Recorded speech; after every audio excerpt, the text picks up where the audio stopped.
बंदी छोड़ सतगुरु रामपाल जी परमेश्वर जी की जय हो। परमपिता परमात्मा सारी सृष्टि के रचनहार, कुल मालिक, असंख्य ब्रह्मांडों के स्वामी, जगत गुरु, तीनों लोकों में प्रवेश करके सबका धारण पोषण करने वाले, राजाधिराज, आत्माधार, नाथों के नाथ, देवों के देव महादेव, सर्वेश्वर महेश्वर, मृत्युंजय, अजरो अमर, आदि अनादि सनातनी प्रभु, जगत पिता जगदीश्वर, श्री श्री 1008 की उपाधि के वास्तविक अधिकारी, अकाल मूरत, शब्द स्वरूपी राम वासुदेव, सर्वगतम ब्रह्म, परम पूज्य, प्रथम पूज्य, परम संत, परम पुरुष, परम धनी, परम दयालु, सत्य कबीर, हक्का कबीर, अल्लाहु कबीर, अल्लाहु अकबर, बाखबर, अल्लाह ताला,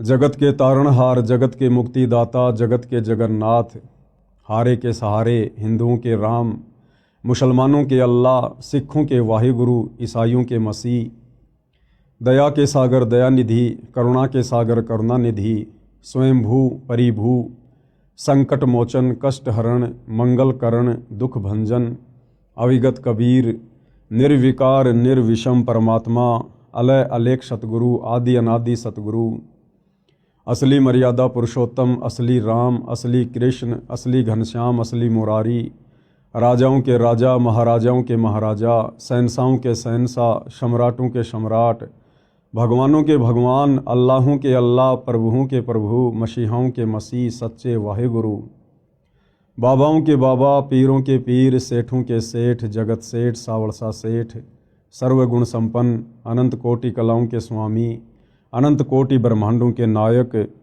योगियों में महायोगी, ध्यानियों में महाध्यानी, सिद्धों में परम सिद्ध, ज्ञानियों में तत्वज्ञानी, ब्रह्म ज्ञानी, महाज्ञानी, परम ज्ञानी, सर्वश्रेष्ठ ज्ञानी, विज्ञानी, युवा कबीर, समर्थ कबीर, असमवात, अमित ओजा, सच्चे रहनुमा, करीम अल्लाह, सुभान अल्लाह, दुनिया के अंतिम पैगंबर, 8 सितंबर 1951 से गांव धनाना, जिला सोनीपत, हरियाणा, भारतवर्ष की पवित्र भूमि पर प्रकट रियल कल्कि भगवान श्री नारायण साकार हरि, श्री बाबा साहेब, नूर अनंत परमात्मा, सच्चे दरवेश, सच्चे बाखबर, संत श्रोमणी सतगुरु रामपाल जी परमेश्वर जी के चरण कमल में साध संगति से जुड़े हुए देश विदेश से आप और हम सभी सत्सेवक भाई बहनों का अनंत कोटि दंडवत प्रणाम।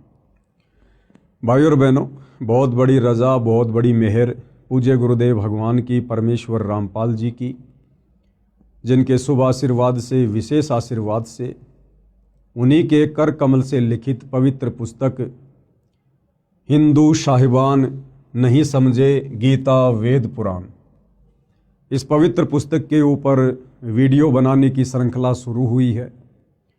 इस श्रृंखला में आज हमारा ये पहला वीडियो है और विशेषकर हिंदू समाज से जुड़े हुए उन सभी भाई बहनों से मैं निवेदन करूंगा, प्रार्थना करूंगा, विनती करूंगा कि आप जी इस पवित्र पुस्तक को बहुत ही ध्यानपूर्वक और धैर्यपूर्वक देखने का कष्ट करें। देखिए, जब तक हम किसी के विचार नहीं सुनेंगे, हम किसी के विषय में जानेंगे नहीं, तो हमें उनके विषय में कभी भी पता नहीं चलेगा। और यदि हम लोगों की कही हुई बातों को सुनकर या भेड़ चाल में वर्तमान में जो दुनिया चल रही है, अगर हम भी उसी चाल का हिस्सा बनकर किसी को जज करेंगे तो हम कभी भी अध्यात्म में निष्कर्ष तक नहीं पहुंच सकते। और यदि हम अध्यात्म में निष्कर्ष तक नहीं पहुंचे तो हमारा ये अनमोल मनुष्य जीवन बर्बाद हो जाएगा, क्योंकि परमपिता परमेश्वर जी ने ये मनुष्य जन्म, चाहे स्त्री का हो या पुरुष का हो, जो कि 84 लाख योनियों से भिन्न है, हमें परमेश्वर ने केवल शास्त्र अनुकूल सत भक्ति, सच्चे सतगुरु से लेकर करके मोक्ष प्राप्ति के लिए मिला है। और यदि हमने इस मनुष्य जन्म से शास्त्र अनुकूल सत भक्ति, सच्चे सतगुरु से उपदेश लेकर नहीं की, तो भाई और बहनों, परमपिता परमेश्वर हमें अगला जन्म 184 में देंगे।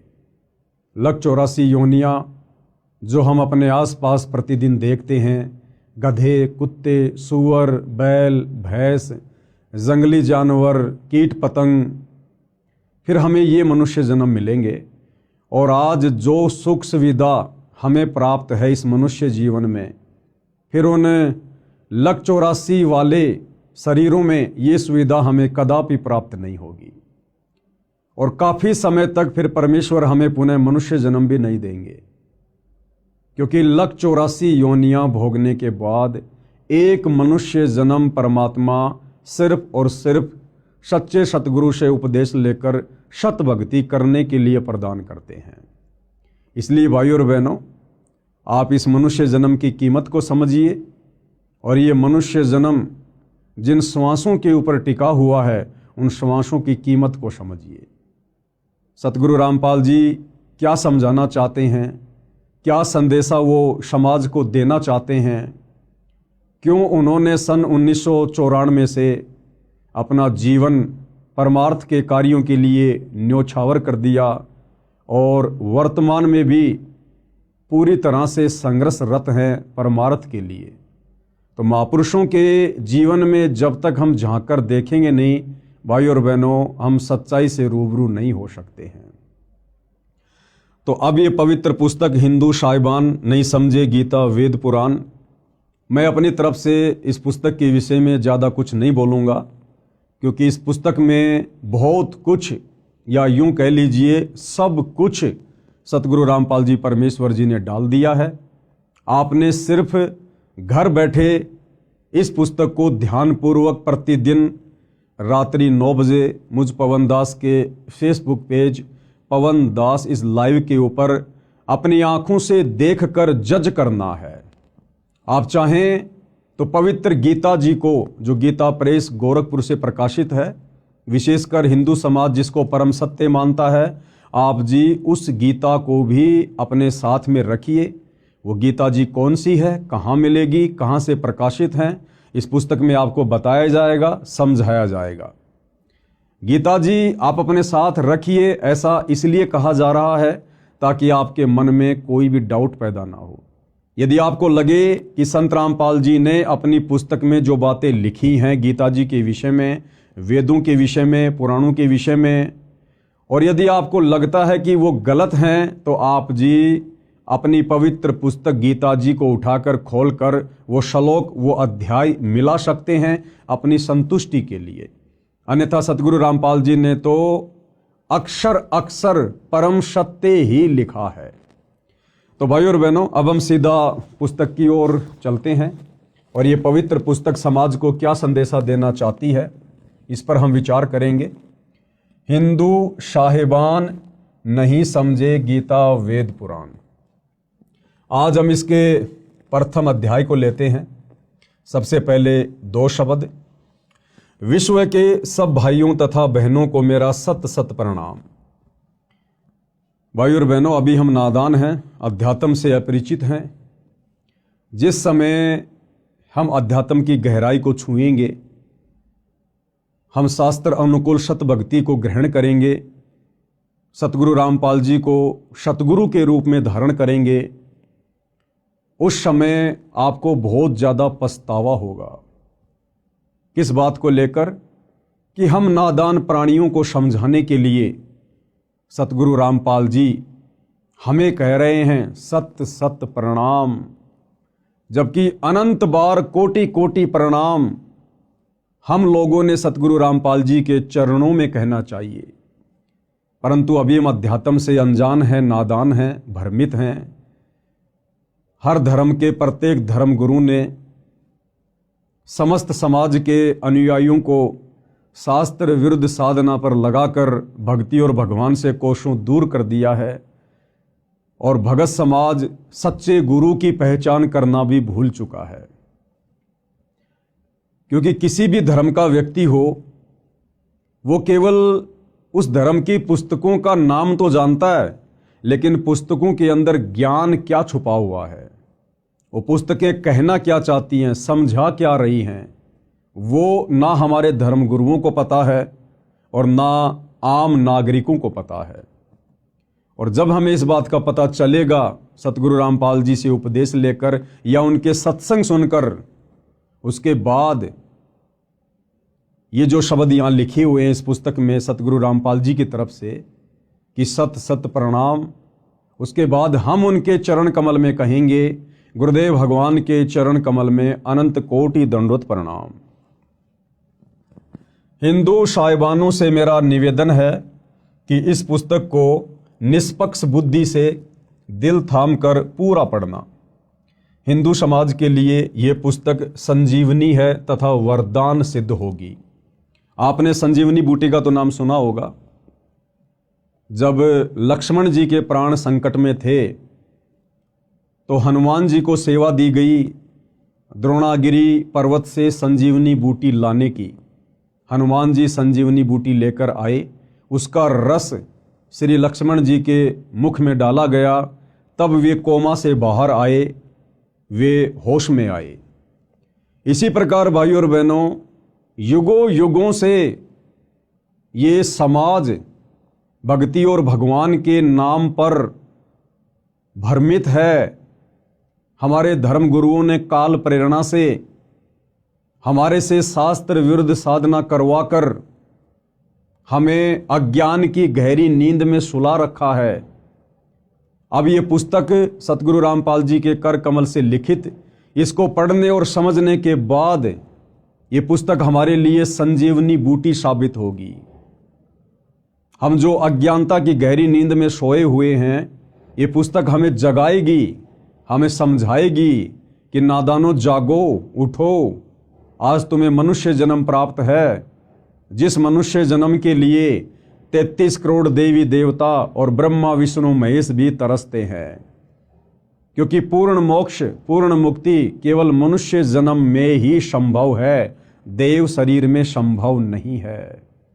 इसलिए ये पवित्र पुस्तक हिंदू साहिबान नहीं समझे, गीता वेद पुराण हमारे लिए संजीवनी बूटी का काम करेगी। हिंदू समाज के लिए यह पुस्तक संजीवनी है तथा वरदान सिद्ध होगी। निवेदन, भगतात्मा हिंदुओं से मेरा करबद्ध निवेदन है कि इस पुस्तक के अमृत ज्ञान के सत्य तथा असत्य को जानने के लिए आप गीता प्रेस गोरखपुर से प्रकाशित व मुद्रित तथा श्री जयदयाल गोविंदका जी द्वारा अनुवादित पदछेद अन्वय साधारण भाषा टीका सहित श्रीमद् भगवत गीता साथ रखें। ये पवित्र गीता जी कौन सी पुस्तक है, क्या इसका नाम है? इसी पुस्तक को आप जी किसी भी धार्मिक पुस्तकों की दुकान से खरीद कर अपने घर ला सकते हैं और सतगुरु रामपाल जी के कर कमल से लिखित इस पुस्तक से मिलान कर सकते हैं, ताकि आपको कोई डाउट ना रहे, आपको कोई शंका ना रहे। आगे बढ़ते हैं भाइयों और बहनों, हम इस पुस्तक में अजब आनंद आएगा, क्योंकि इसमें अनुवादक ने शब्दों के अर्थ आमने सामने भिन्न भिन्न किए हैं। अन्य अनुवादकों ने ऊपर संस्कृत में मूल पाठ रखा है, नीचे केवल अनुवाद सीधा किया है, शब्दों के अर्थ भिन्न भिन्न नहीं किए हैं। यदि मुझ पर भरोसा करो तो उस गीता की भी आवश्यकता नहीं है, क्योंकि मैंने उसी पुस्तक की फोटोकॉपी लगाई है। भाइयों और बहनों, सतगुरु रामपाल जी क्या कह रहे हैं कि यदि आप मुझ पर विश्वास करते हैं कि भाई सतगुरु रामपाल जी एक संत हैं, महापुरुष हैं, सतगुरु हैं, और सुना है कि सच्चे संत कभी भी समाज को उल्टी दिशा प्रदान नहीं करते हैं। सच्चे संत तो पथ भ्रष्ट समाज को शास्त्र अनुकूल साधना पर लगाकर उन्हें जीवन दान देते हैं। यदि आपको सतगुरु रामपाल जी पर इतना विश्वास है, इतना भरोसा है, तो फिर आपको वो गीता प्रेस गोरखपुर से प्रकाशित गीता भी लाने की आवश्यकता नहीं पड़ेगी, क्योंकि उसी पुस्तक के रेफरेंस फोटोकॉपी के रूप में आप और हमें समझाने के लिए परम संत सतगुरु रामपाल जी ने इस पुस्तक में प्रयोग किए हैं। पुस्तक हिंदू साहिबान नहीं समझे गीता वेद पुराण का आधार सूक्ष्म वेद यानी तत्व ज्ञान है। समझने के लिए प्रमाण वेदों, गीता, महाभारत तथा पुराणों आदि शास्त्रों से लिए हैं। सूक्ष्म वेद में कहा है कि ब्रह्मा, विष्णु तथा महेशा तीनों देव दयालु हमेशा, तीन लोक का राज है ब्रह्मा विष्णु महेश, तीनों देवता कमल दल बसै ब्रह्मा विष्णु महेश, प्रथम इनकी वंदना फिर सुन सतगुरु उपदेश।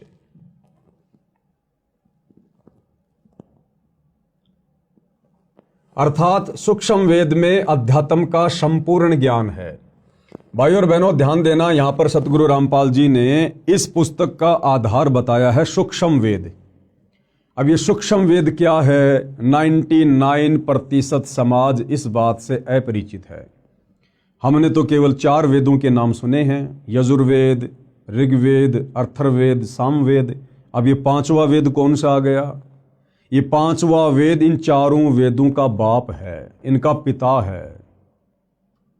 अध्यात्म से संबंधित कंप्लीट ज्ञान, पूर्ण मुक्ति का मार्ग जो इन 4 वेदों में नहीं है, पवित्र गीता जी में नहीं है, 18 पुराणों में नहीं है, मुसलमानों की तौरात, जबूर, इंजिल, हदीसों में नहीं है, कुरान मजीद, कुरान शरीफ में नहीं है, सिखों के गुरु ग्रंथ साहिब में नहीं है, ईसाइयों की बाइबल में नहीं है, वो कंप्लीट अध्यात्म का ज्ञान, कंप्लीट कोश, कंप्लीट सलेबस 5वें वेद सूक्ष्म वेद में है। सूक्ष्म वेद यानी जब जब ये कबीर परमात्मा सतलोक से चलकर धरती पर सशरीर प्रकट होते हैं, संत रूप में लीला करते हैं, अपनी आत्माओं तक तत्व ज्ञान पहुंचाते हैं, उस ज्ञान को भाइयों और बहनों कुछ उनके फॉलोअर्स के द्वारा संग्रहित कर लिया जाता है एक पुस्तक के रूप में, ग्रंथ के रूप में।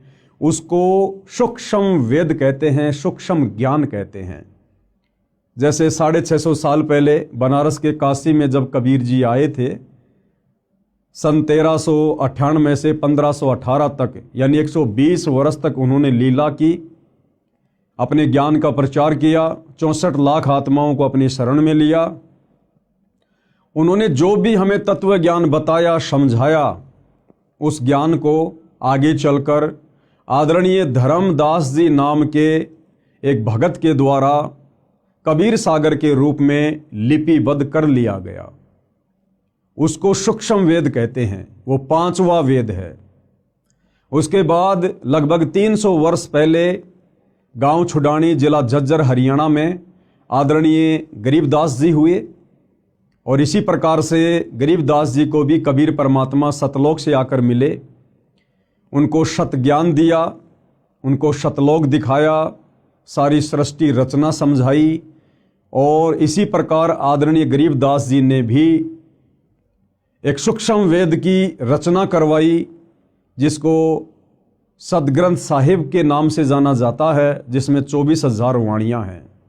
यानी आदरणीय गरीबदास जी के सदग्रंथ साहिब में 4 वेदों को मिलाकर कहीं अधिक वाणियाँ हैं, 24,000 वाणियाँ हैं, जिसको सूक्ष्म वेद कहा जाता है। तो सतगुरु रामपाल जी कह रहे हैं कि मैंने ये जो पुस्तक लिखी है आप लोगों को समझाने के लिए, इस पुस्तक का आधार सूक्ष्म वेद है। बाकी जितने भी पुस्तकें हैं हर धर्म की, हिंदू, मुसलमान, सिख, ईसाइयों की, 4 वेद, गीता जी, 18 पुराण, ये केवल आपको समझाने के लिए दिखाऊंगा, ताकि आप हिंदू धर्म के भाई बहनों को कोई शंका ना हो, कोई डाउट ना हो, आपको ये कन्फर्म हो, यकीन हो, विश्वास हो कि वास्तव में सतगुरु रामपाल जी ने इस पुस्तक में जो भी कुछ लिखा है, समझाया है, ये हमारे ही धर्म की धर्म पुस्तकों के अंदर पहले से लिपिबद्ध है। लेकिन ना तो हमारे धर्मगुरु समझ पाए और ना हम समझ पाए। तो हमारे डाउट को क्लियर करने के लिए सतगुरु रामपाल जी और हिंदू धर्म के 4 वेद, गीता जी और 18 पुराणों का सहयोग लेंगे, केवल हमें समझाने के लिए। अर्थात सूक्ष्म वेद में अध्यात्म का संपूर्ण ज्ञान है।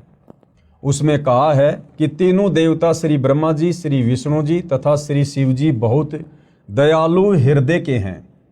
इनकी केवल 3 लोक, स्वर्गलोक, पाताल लोक, पृथ्वी लोक, ध्यान देना भाई और बहनों, श्री ब्रह्मा जी, श्री विष्णु जी तथा श्री शिव जी ये सारी सृष्टि के मालिक नहीं हैं, असंख्य ब्रह्मांडों के परमपिता नहीं हैं। इनको केवल 3 लोक दिए गए हैं, केवल 3 लोक। ये केवल 3 लोक में एक एक विभाग संभालते हैं। टोटल 21 ब्रह्मांड हैं। जिस सृष्टि में हम रह रहे हैं यहां टोटल 21 ब्रह्मांड हैं। 21 ब्रह्मांड में एक ब्रह्मांड और एक ब्रह्मांड के अंदर मात्र 3 लोक, पाताल लोक, पृथ्वी लोक और स्वर्ग लोक। केवल इन 3 लोकों के स्वामी हैं ब्रह्मा विष्णु महेश। श्री ब्रह्मा जी रजोगुण के स्वामी हैं, श्री विष्णु जी सतोगुण के स्वामी हैं और श्री शिव जी यानी शंकर जी तमोगुण के स्वामी हैं। स्वर्ग लोक, पाताल लोक, पृथ्वी लोक में सत्ता है इन तीनों की। ये 3 लोक के मालिक हैं, परंतु लोक तो बहुत सारे हैं जिनका मालिक परम अक्षर ब्रह्म है। इन 3 लोकों के अलावा जितनी भी सृष्टि है, जितने भी ब्रह्मांड हैं और इंक्लूड तीनों लोक, इन सब के ऊपर जो सत्ता है वो परम अक्षर ब्रह्म की है, पूर्ण ब्रह्म परमात्मा की है, कबीर देव की है, जिसकी सत्ता तीनों लोकों समेत सब पर है। मोक्ष प्राप्ति के लिए प्रथम इन तीनों देवताओं की वंदना अर्थात मान सम्मान यानी साधना करनी होती है।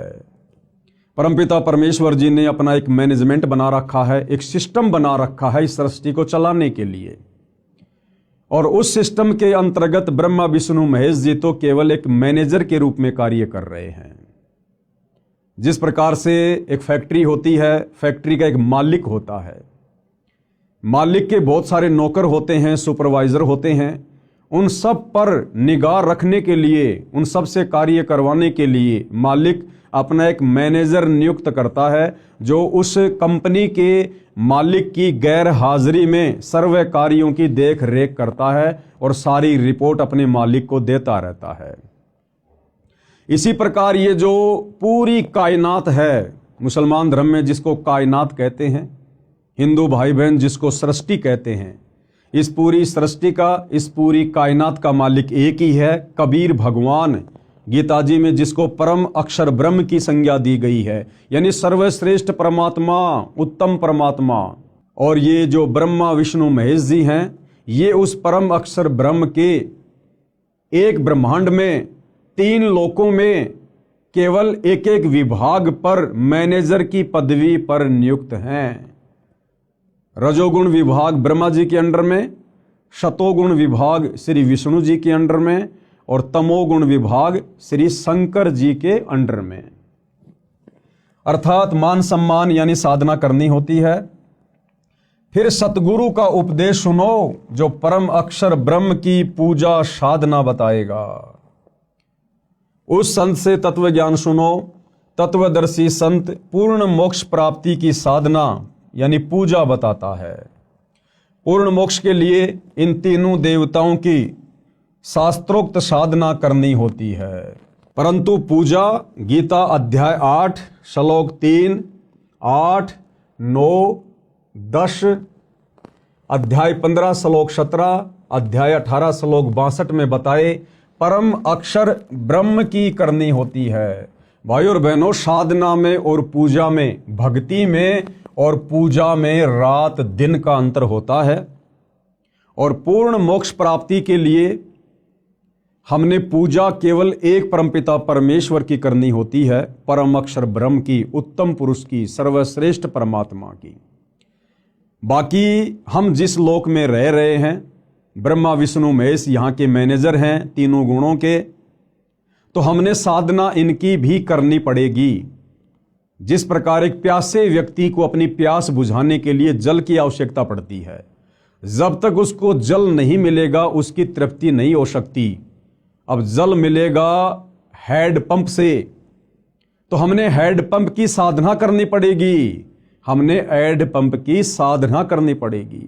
हमने उसको काम में लेना पड़ेगा, हमने उसको चलाना पड़ेगा, उसके हत्थे को ऊपर नीचे करना पड़ेगा, तब जाकर हमें वो मूल वस्तु जल प्राप्त होगा। तो इसी प्रकार भाइयों और बहनों, पूर्ण मोक्ष के लिए, पूर्ण मुक्ति के लिए, सनातन परम धाम सतलोक में जाने के लिए हमने पूजा तो करनी पड़ेगी परम अक्षर ब्रह्म की, कबीर देव की, लेकिन उसके लिए हमने साधना करनी पड़ेगी यहाँ के तीनों देवताओं की। हमारा ये जो मनुष्य शरीर है, स्त्री या पुरुष का, इसमें कमल दल हैं जिनमें देवी देवताओं का वास है। आगे चलकर इसी पुस्तक में हम पढ़ेंगे। तो हमने केवल साधना करनी है ब्रह्मा विष्णु महेश जी की, जबकि पूजा सतगुरुदेव के बताए अनुसार परम अक्षर ब्रह्म की ही करने से हमारी मुक्ति होगी, हमारा मोक्ष होगा। परम अक्षर ब्रह्म को गीता अध्याय 8 श्लोक 9 तथा अध्याय 15 श्लोक 17 में गीता ज्ञान देने वाले ने अपने से अन्य बताया है। अब वो परम अक्षर ब्रह्म कौन है, उत्तम पुरुष कौन है, पूजा के योग्य एक परमात्मा कौन है, उसकी जानकारी गीता के ज्ञान देने वाले भगवान ने। अब आप जी गीता का ज्ञान देने वाला भगवान श्री कृष्ण जी को मानते हैं, या श्री विष्णु जी को मानते हैं, या काल ब्रह्म को मानते हैं, ये आपको स्पष्ट रूप से उस समय पता चलेगा जब आप सतगुरु रामपाल जी के सत्संग सुनना शुरू करेंगे, या फिर इस पुस्तक को धैर्य पूर्वक पूरा पढ़ेंगे, जितने भी वीडियो बनेंगे। तो गुरुदेव भगवान कह रहे हैं कि वो जो परम अक्षर ब्रह्म है, केवल उसी की पूजा का विधान है। उस परम अक्षर ब्रह्म को गीता के ज्ञान देने वाले भगवान ने अपने से अन्य बताया है। यानी इस पवित्र पुस्तक गीता जी का ज्ञान देने वाला भगवान अर्जुन से कह रहा है कि अर्जुन, मेरी भक्ति से पूर्ण मुक्ति नहीं है, पूर्ण मोक्ष नहीं है। अगर तुझे सनातन परम धाम में जाना है, पूर्ण मोक्ष प्राप्त करना है, तुझे कभी भी लक 84 में गधा कुत्ता सूअर नहीं बनना है, नरक में स्वर्ग में नहीं जाना है। तुझे केवल सनातन परम धाम में जाना है, जहां जाने के बाद प्राणी फिर कभी लौटकर इस संसार में वापस दुख भोगने के लिए नहीं आता है। वो परम अक्षर ब्रह्म, वो तो मेरे से अलग है, मेरे से अन्य है। और गीता जी में गीता ज्ञान देने वाला भगवान कहां कहां किन किन श्लोकों में अपने से अन्य उस परम अक्षर ब्रह्म की जानकारी दे रहा है, आपको इस पुस्तक में स्पष्ट रूप से पढ़ने और देखने को मिलेगा। परम अक्षर ब्रह्म को गीता अध्याय 8 श्लोक 9 तथा अध्याय 15 श्लोक 17 में गीता ज्ञान देने वाले ने अपने से अन्य बताया है तथा कहा है कि उत्तम पुरुष तू अन्य, पुरुषोत्तम तो मेरे से अन्य हैं। यानी गीता जी का ज्ञान देने वाला भगवान ही कंप्लीट नहीं है, वो सर्वे सर्वा नहीं है, सारी सृष्टि का मालिक नहीं है। गीता ज्ञान देने वाला भगवान तो खुद कह रहा है कि भाई वो पूर्ण ब्रह्म परमात्मा परम अक्षर ब्रह्म तो मेरे से भी अन्य है। वही परमात्मा है, सबका धारण पोषण करने वाला अविनाशी परमेश्वर है। गीता का ज्ञान देने वाला कह रहा है कि अर्जुन, मेरा भी धारण पोषण करने वाला और समस्त संसार के प्राणियों का धारण पोषण करने वाला वही परमात्मा परम अक्षर ब्रह्म है। पूजा तथा साधना का अंतर जानने के लिए आप इसी पुस्तक में पेज नंबर 179 पर पढ़ें, यानी आगे हम पढ़ेंगे। मेरा उद्देश्य, सतगुरु रामपाल जी क्या कह रहे हैं कि उनका क्या मकसद है, क्या उनका उद्देश्य है इस पुस्तक को लिखने का और इस पुस्तक के माध्यम से भगत समाज को जगाने का। विश्व के मानव को सत्य ज्ञान सुनाकर सनातनी बनाना है, सनातनी। क्योंकि पिछला इतिहास बताता है कि पहले केवल एक सनातन पंथ यानी धर्म ही था। तत्व ज्ञान के अभाव से हम धर्मों में बंटते चले गए, जो विश्व में अशांति का कारण बना है। एक दूसरे के जानी दुश्मन बन गए हैं। यह बात विश्व का मानव निर्विरोध मानता है कि सबका मालिक यानी परमात्मा एक है। ये बात तो सभी मानते हैं कि भाई पूरे विश्व का मालिक सबका भगवान एक ही है। परंतु वह कौन है, कैसा है, यानी साकार है या निराकार है। मानव रूप में है या अन्य रूप में है, यह प्रश्नवाचक चिन्ह अभी तक लगा है।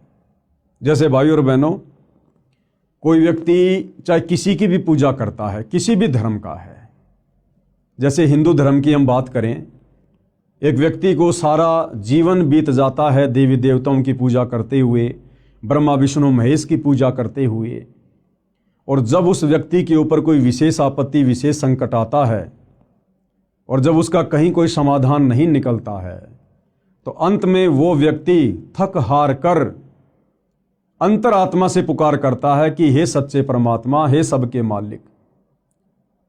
उस समय वो व्यक्ति भूल जाता है कि मैं तो ब्रह्मा जी का पुजारी हूं, मैं शंकर जी और विष्णु जी का पुजारी हूं, मैं तो देवी देवताओं का पुजारी हूं। उस समय वो व्यक्ति अंतरात्मा से यही पुकार करता है कि हे सच्चे मालिक, हे सबके परमात्मा, हे भगवान। क्योंकि आत्मा उसको आभास है कि परमात्मा तो एक ही है। आत्मा अगर एक है तो उसको पैदा करने वाला परमात्मा भी एक ही है। इसी प्रकार मुसलमान धर्म से जुड़े भाई बहन चाहे कितनी ही मज़ार पूजें, कितना ही मस्जिदों में जाएं, अंत में जब उन पर विशेष आपत्ति आती है तो वो यही कहते हैं, हे अल्लाह, हे सच्चे मौला, हे सबके बादशाह। उस समय वो भूल जाते हैं कि हम अजमेर जाया करते थे चादर चढ़ाने, हम फला फला मज़ार पर जाया करते थे चादर चढ़ाने। उस समय उन आत्माओं को केवल एक परमात्मा याद आता है, क्योंकि हम सभी उसी परमपिता परमेश्वर की आत्माएं हैं। भले आज हमारे को काल ने, शैतान ने विभिन्न धर्मों में, जातियों में, संप्रदायों में, पंथों में बांट दिया है, लेकिन भाइयों और बहनों, वो आत्मा का बंटवारा नहीं कर सकता। और अब वो समय आ गया है उस एक परमपिता परमेश्वर को पहचानने का, जानने का।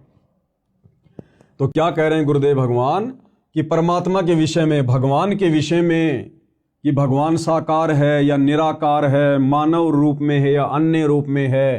कहते हैं अभी तक इस बात पर प्रश्नवाचक चिन्ह लगा हुआ है। इस पुस्तक में वह प्रश्नवाचक चिन्ह पूर्ण रूप से हटा दिया है।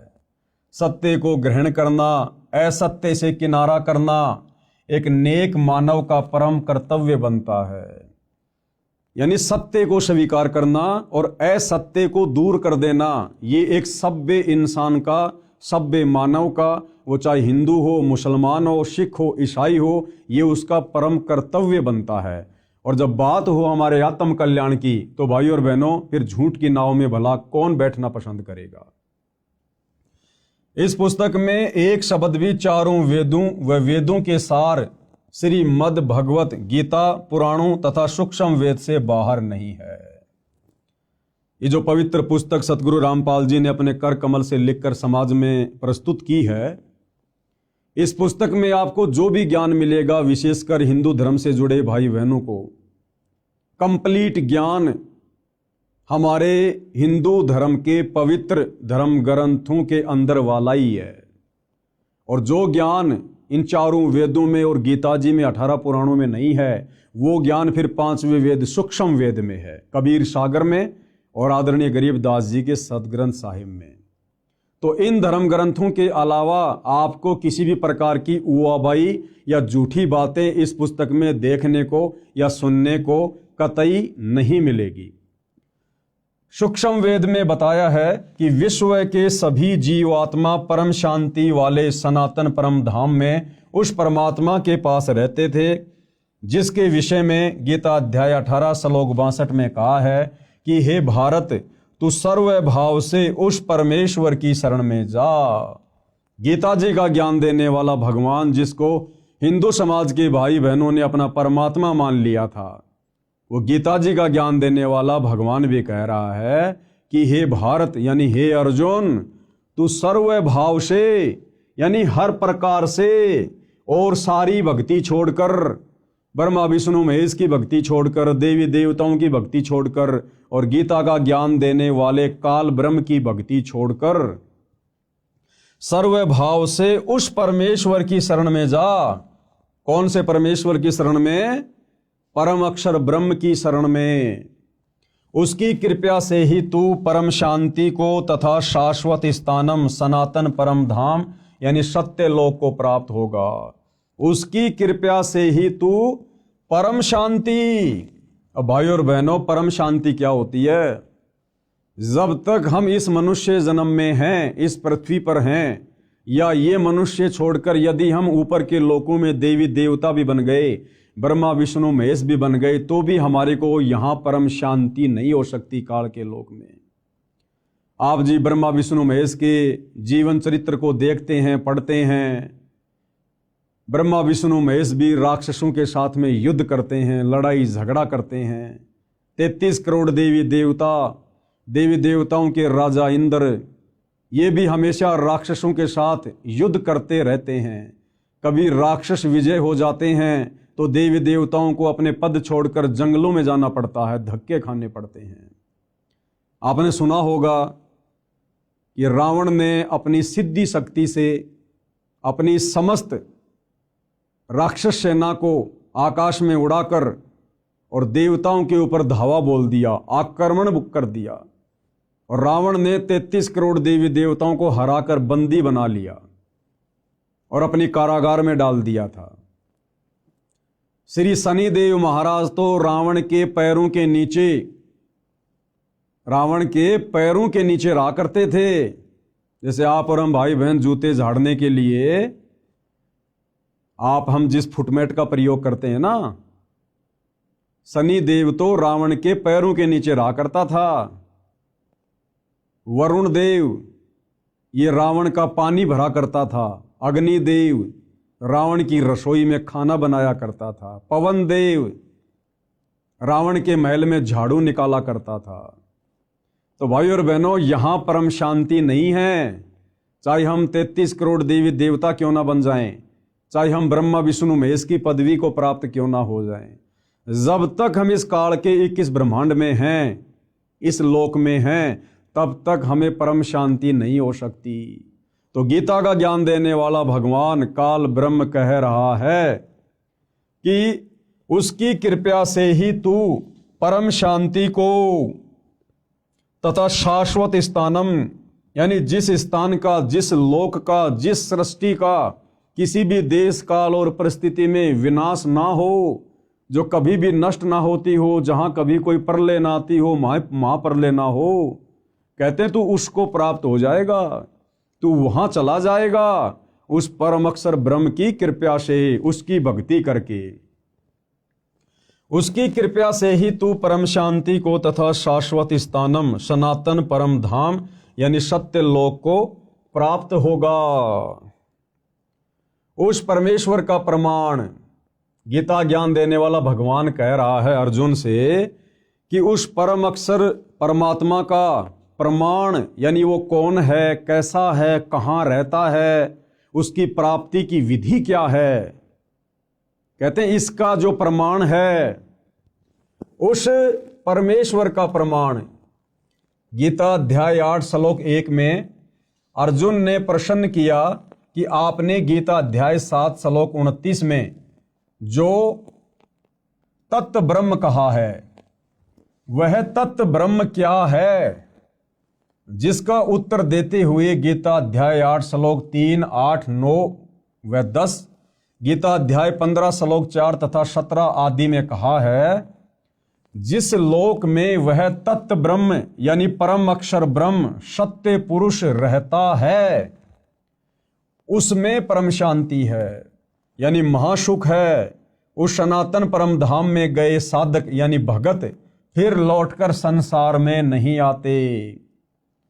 जीवात्मा जब से परम अक्षर ब्रह्म यानी परमेश्वर से बिछुड़ी है, यानी उस परम शांति वाले सनातन परम धाम से काल ब्रह्म के दुखाले लोक में आई है, उसी समय से इसको उस सुख का अभाव खल रहा है जो परमात्मा के पास था। अब भाइयों और बहनों, वो शाश्वत स्थान क्या है, वो सतलोक क्या है, जहाँ पर हम सभी रहा करते थे।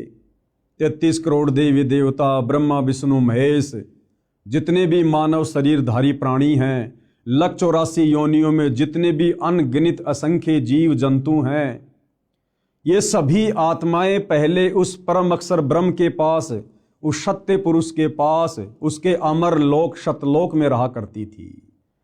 हम सब भाई बहन वहां से क्यों आए, हमने वहां पर क्या गलती कर दी थी, जिस कारण से उस परम अक्षर ब्रह्म ने, परमपिता परमात्मा ने, सत्य पुरुष ने हम सभी को वहां से नीचे भेजना पड़ा इस काल के साथ, इस काल के लोक में, जहां हम असंख्य युगों से यहां कष्ट उठा रहे हैं। और हम भक्ति केवल इसीलिए करते हैं कि हमें सुख प्राप्त हो, और सुख भाई और बहनों इस लोक में नहीं है। ये संपूर्ण कथा क्या है, इसके लिए आपने सतगुरु रामपाल जी के द्वारा सर्व धर्म शास्त्रों का निष्कर्ष निकालकर और 5वें वेद सूक्ष्म वेद में वर्णित सृष्टि रचना को समझना पड़ेगा, पढ़ना पड़ेगा।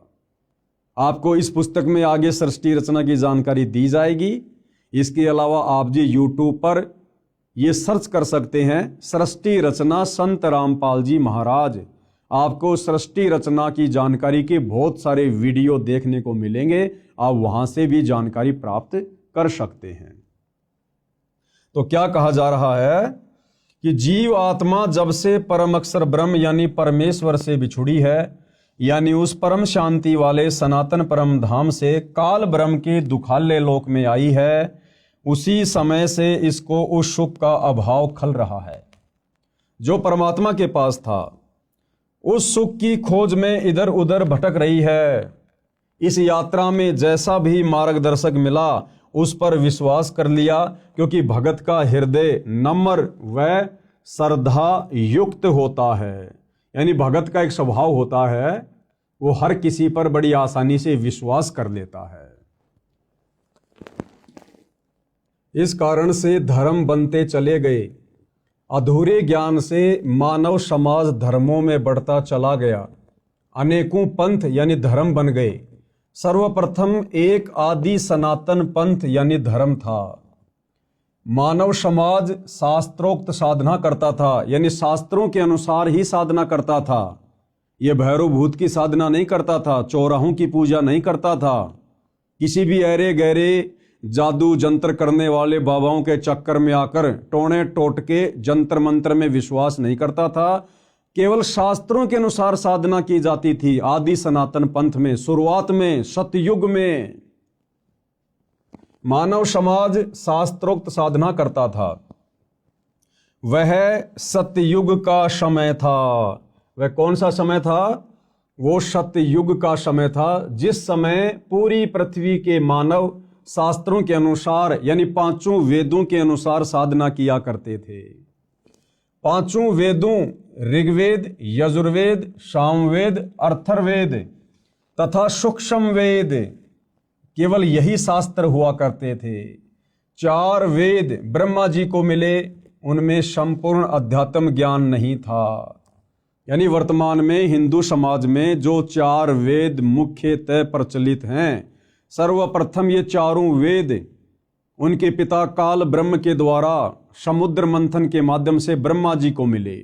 ब्रह्मा जी ने आगे वह ज्ञान अपने पुत्रों को दिया, अपने वंशजों को दिया, ब्राह्मणों को दिया। ब्राह्मणों ने यानी धर्म गुरुओं ने फिर उस चारों वेदों वाले आधे अधूरे ज्ञान को आम समाज में उतार दिया काल प्रेरणा से। क्योंकि भाइयों और बहनों, ये 21 ब्रह्मांड का स्वामी काल जो गीता जी का ज्ञान दे रहा है श्री कृष्ण जी के अंदर प्रवेश करके, ये नहीं चाहता है कि कोई भी प्राणी मेरे इस लोक से मुक्ति प्राप्त करके सच्ची साधना करके सतलोक चला जाए, जन्म और मरण के झंझट से सदा के लिए मुक्त हो जाए। ये कभी नहीं चाहता है। ये ऐसा क्यों करता है? ये हमारी मुक्ति क्यों नहीं चाहता है? इसके लिए आपको सृष्टि रचना बहुत ही धैर्य पूर्वक सुननी पड़ेगी, समझनी पड़ेगी। 4 वेद ब्रह्मा जी को मिले, उनमें संपूर्ण अध्यात्म ज्ञान नहीं था। परम अक्षर ब्रह्म सतयुग में लीला करने के लिए शिशु रूप धारण करके आए। अब भाइयों और बहनों, इन चारों वेदों में कंप्लीट ज्ञान नहीं है, इसलिए कंप्लीट ज्ञान देने के लिए, अध्यात्म का संपूर्ण ज्ञान देने के लिए वो परम अक्षर ब्रह्म कबीर परमेश्वर, वेदों में जिनका नाम है कबीर परमात्मा, कबीर देव, जिसको परम अक्षर ब्रह्म भी कहते हैं, सत्य पुरुष भी कहते हैं, वो परमात्मा स्वयं ही चलकर फिर इस पृथ्वी पर शिशु रूप में प्रकट होता है, आप और हमें वो सत्य ज्ञान बताने के लिए, तत्व ज्ञान बताने के लिए, पूर्ण मुक्ति का रास्ता दिखाने के लिए। और वो परमेश्वर यहाँ पर हम इंसानों की तरह एक लीला करता है। भाइयों और बहनों, यदि हम इंसानों को ज्ञान समझाना है तो परमेश्वर हम इंसानों के बीच में इंसान ही बनकर आते हैं। वे तो परमात्मा हैं, समर्थ हैं, वो तो जो चाहे सो कर सकते हैं, कोई भी रूप धारण कर सकते हैं। उनके पास तो अनंत कोटि सिद्धियां होती हैं, वो तो समस्त सिद्धियों के स्वामी हैं। वो परमेश्वर तो हाथी का रूप भी धारण कर लेगा, लेकिन क्या हम इंसान उस हाथी की भाषा समझने में समर्थ हैं? बिल्कुल नहीं। इसलिए उस परमपिता परमेश्वर ने, परम अक्षर ब्रह्म ने, सत्य पुरुष ने, कबीर देव ने, सर्वश्रेष्ठ परमात्मा ने हम मनुष्यों को समझाने के लिए मनुष्यों जैसी लीला करते हुए शिशु रूप में धरती पर प्रकट होना पड़ता है। और वो परमात्मा सतयुग में भी आता है, प्रकट होता है, लीला करता है, अपना ज्ञान बताता है। त्रेता युग में भी आता है, अनेकों बार आता है, बार बार आता है। द्वापर में भी आता है, कलयुग में भी 650 साल पहले कबीर दास नाम से आए हमें ज्ञान समझाने के लिए।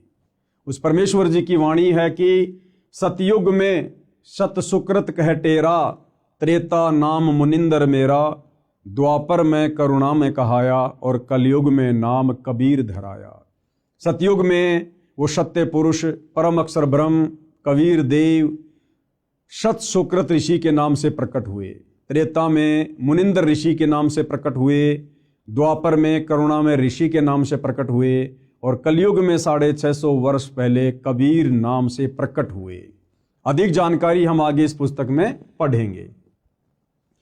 परम अक्षर ब्रह्म सतयुग में लीला करने के लिए शिशु रूप धारण करके आए, बड़े होकर सूक्ष्म वेद का प्रचार किया। सूक्ष्म वेद यानी 5वें वेद का जो ज्ञान चारों वेदों में नहीं है, उस सूक्ष्म वेद को वो कबीर परमात्मा शिशु रूप में प्रकट होकर धीरे धीरे मनुष्य के बच्चे की लीला करते हुए बड़ा होकर अपने मुख कमल से वाणियां बोल बोल कर चौपाइयों में, दोहों में, लोकोक्तियों में आप और हमें समझाता है, जिसको सूक्ष्म वेद कहते हैं, तत्व ज्ञान कहते हैं।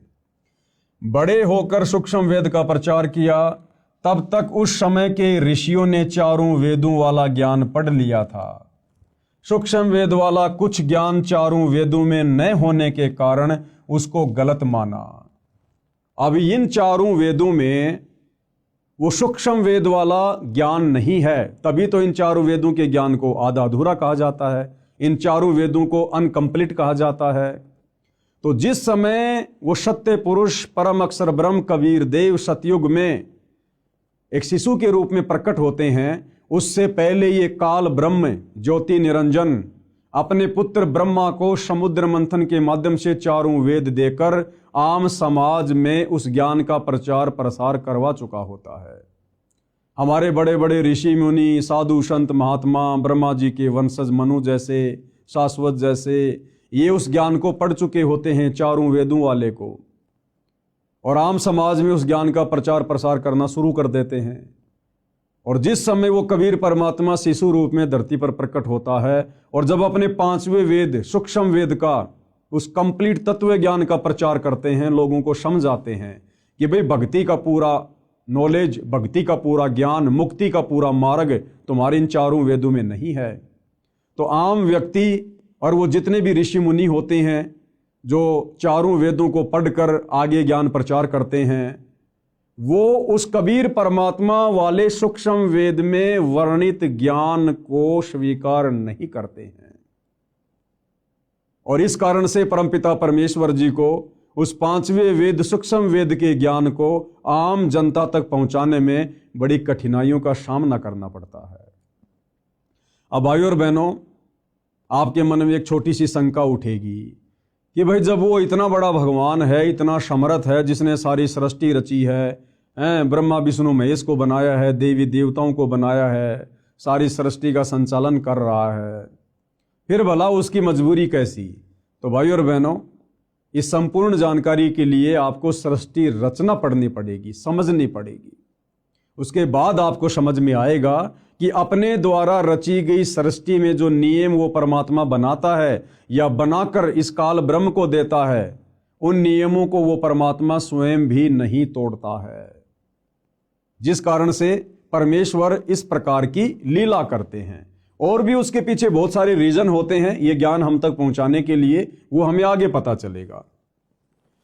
तब तक उस समय के ऋषियों ने चारों वेदों वाला ज्ञान पढ़ लिया था। सूक्ष्म वेद वाला कुछ ज्ञान चारों वेदों में न होने के कारण उसको गलत माना, इसलिए सूक्ष्म वेद को धीरे धीरे छोड़ दिया। परंतु लगभग 1 लाख वर्ष तक सतयुग में शास्त्रोक्त भक्ति की गई। इसके पश्चात शास्त्र विधि त्याग कर मनमाना आचरण प्रारंभ हो गया। यानी सतयुग में 1 लाख वर्ष तक शुरुआत में शास्त्रोक्त साधना थी, सूक्ष्म वेद वाली साधना थी, लेकिन आगे चलकर आम जनता के ऊपर उन ऋषि मुनियों के द्वारा बताए गए चारों वेदों वाले ज्ञान का ज्यादा प्रभाव रहा, जिस कारण से सतयुग में 1 लाख वर्ष के बाद में वो शास्त्रोक्त साधना धीरे धीरे समाप्त होती चली जाती है। इसके पश्चात शास्त्र विधि त्याग कर मनमाना आचरण प्रारंभ हो गया। गीता अध्याय 16 श्लोक 23-24 में कहा है कि जो व्यक्ति शास्त्र विधि को त्याग कर अपनी इच्छा से मनमाना आचरण करता है, क्या कहा गया है गीता अध्याय 16 श्लोक 23-24 में, कि जो व्यक्ति शास्त्र विधि को त्याग कर और मनमाना आचरण करता है। मनमाना आचरण क्या? शास्त्रों में बताई गई साधना को त्याग कर किसी और के कहने से मनमुखी भक्ति करना, साधना कहना, उसको कहते हैं शास्त्र विधि को त्याग कर मनमाना आचरण करना, जैसे कि वर्तमान में पूरा विश्व कर रहा है। सतगुरु रामपाल जी के भक्तों को छोड़कर पूरा विश्व शास्त्र विधि को त्याग कर गीता अध्याय 16 श्लोक नंबर 23-24 के अनुसार मनमाना आचरण कर रहा है। देवी देवताओं की पूजा, भैरव भूत की साधना, चौराहों की पूजा, पेड़ पौधों की पूजा, अन्य जंतर मंत्र, दुनिया भर के पाखंड, ये है शास्त्र विधि को त्याग कर मनमाना आचरण, जिसको करने के चलते इंसान सुखी होने के बजाय और अधिक दुखी होता जा रहा है। तो गीता अध्याय 16 श्लोक 23 के अनुसार जो व्यक्ति शास्त्र विधि को त्याग कर मनमाना आचरण करता है, उसको नए सिद्धि प्राप्त होती है। सिद्धि यानी उसका कोई भी कार्य सिद्ध नहीं होता है। जिस कार्य के लिए वो भक्ति साधना करता है या करवाता है अपने गुरुजनों से, उसका वो कार्य सिद्ध नहीं होता, यानी उसको कोई सिद्धि प्राप्त नहीं होती, न उसकी गति होती है। गति यानी मरने के बाद शास्त्र विधि को त्याग कर मनमानी भक्ति पूजा साधना करने वाले की गति नहीं होती, यानी उसका मोक्ष नहीं होता है। वो नरक में जाता है, 84 लाख योनियों में जाता है, भूत और प्रेत की योनियों को प्राप्त करता है, और न उसे सुख मिलता है, न उसे जीते जी कोई सुख मिलता है, और मरने के बाद उसकी गति नहीं हुई तो वो वैसे ही महादुखी रहेगा। इन 3 वस्तुओं के लिए ही भक्ति की जाती है। कौन सी 3 वस्तुओं के लिए? सिद्धि, रिद्धि और सुख। सिद्धि यानी कार्य सिद्धि, रिद्धि यानी धन माया और सुख प्राप्ति के लिए। और भाई शास्त्र विधि को त्याग कर मनमाना आचरण करने वालों को ये तीनों वस्तुएं प्राप्त नहीं होती हैं। और यदि फिर भी किसी को लगता है कि भैया हम तो यही छोटी मोटी भक्ति कर रहे हैं, जिस भक्ति का ना कोई सिर है, ना कोई पैर है, ना जिसका कोई आधार है, यानी गीता अध्याय 16 श्लोक नंबर 23-24 के अनुसार मनमाना आचरण है कि भाई हम तो यही साधना कर रहे हैं परंपरागत जो हमारे पूर्वज कर रहे थे, फिर भी देखो हमारे को सर्व सुख प्राप्त हैं, तो उस भाई को ये समझना चाहिए कि वो सर्व सुख रिद्धि सिद्धि तुम्हें वर्तमान में की गई भक्ति साधना से प्राप्त नहीं हो रहे। ये तुम्हारे पूर्व जन्मों की भक्ति का प्रतिफल है जो तुम्हें वर्तमान में मिल रहा है। तुम्हारी वर्तमान साधना से तुम्हें कोई किसी प्रकार का लाभ नहीं हो सकता है। ये जब कभी तुम्हें पहले मनुष्य जन्म प्राप्त था और उस समय तुमने जो और जैसी थोड़ी बहुत शास्त्रों के अनुसार शत भक्ति की, उस शत भक्ति के कारण तुम्हारी जो भक्ति कमाई तुम्हारे भक्ति वाले अकाउंट में जमा हो गई थी, वर्तमान मनुष्य जन्म में केवल तुम्हें उसी भक्ति से वो लाभ हो रहे हैं। जिस प्रकार भाइयों और बहनों, आपने लाइट में इन्वर्टर लगाकर बैटरी को फुल चार्ज कर लिया और लाइट अचानक से चली गई, लाइट अचानक से चली गई, आपका इन्वर्टर अभी भी उस पलक में लगा हुआ है, उस पॉइंट में लगा हुआ है जिसमें लाइट नहीं आ रही है, और आपके पंखे भी चल रहे हैं, आपकी बैटरी भी चल रही है, क्योंकि आपका इन्वर्टर काम कर रहा है, भले लाइट चली गई। अब कोई व्यक्ति ये कहे भैया ये तुम्हारी जो लाइट है, तुम्हारी जो पंखे हैं ना, ये लाइट से नहीं चल रहे, बिजली से नहीं चल रहे, क्योंकि बिजली तो आ ही नहीं रही। और वो व्यक्ति कहेगी नहीं, ये लाइट से ही चल रहे हैं, देखो मैंने मेरा इन्वर्टर लाइट में लगा रखा है। भाइयों और बहनों, वर्तमान में लाइट नहीं आ रही है, लेकिन लाइट में चार्जर लगाकर उसने जो बैटरी चार्ज कर रखी थी, उस बैटरी से फिलहाल उसको वो सुविधा मिल रही है, पंखे चल रहे हैं, ट्यूब जल रही है। और जब वो बैटरी डिस्चार्ज हो जाएगी, उस समय उसकी सारी सुविधाएं स्वतः बंद हो जाएगी। ठीक इसी प्रकार भाइयों और बहनों, वर्तमान में सतगुरु रामपाल जी के भक्तों के अलावा पृथ्वी पर कोई भी प्राणी, वो चाहे पृथ्वी लोक में हो चाहे देवलोक में हो, वो शास्त्र अनुकूल शत भक्ति नहीं कर रहे हैं। और फिर भी यदि उन्हें सर्व सुख प्राप्त हैं, तो किसी पूर्व जन्म में उन्होंने जो शास्त्र अनुकूल शत भक्ति की थी, अपनी जो बैटरी चार्ज की थी, आज अपनी खुद की वो बैटरी चार्ज की गई भक्ति कमाई खा रहे हैं, खर्च कर रहे हैं। चाहे कोई सरपंच बना हुआ है, चाहे कोई एमएलए है, एमपी है, मंत्री है, मुख्यमंत्री है, प्रधानमंत्री है या राष्ट्रपति है, जो व्यक्ति वर्तमान में सतगुरु रामपाल जी को सतगुरु धारण करके सत भक्ति नहीं कर रहा है, वो व्यक्ति अपने पूर्व जन्मों की भक्ति मलाई खा रहा है, खर्च कर रहा है। और एक दिन वो बैटरी डिस्चार्ज होगी और फिर उस व्यक्ति के ऊपर वो समस्त आपत्तियां, आपदाएं आनी शुरू हो जाएंगी, जो एक भक्तिहीन प्राणी के ऊपर ऑलरेडी आ रही है। इसलिए भाइयों और बहनों, सत भक्ति रूपी चार्जर वर्तमान में पूरी पृथ्वी पर केवल सतगुरु रामपाल जी के पास में है।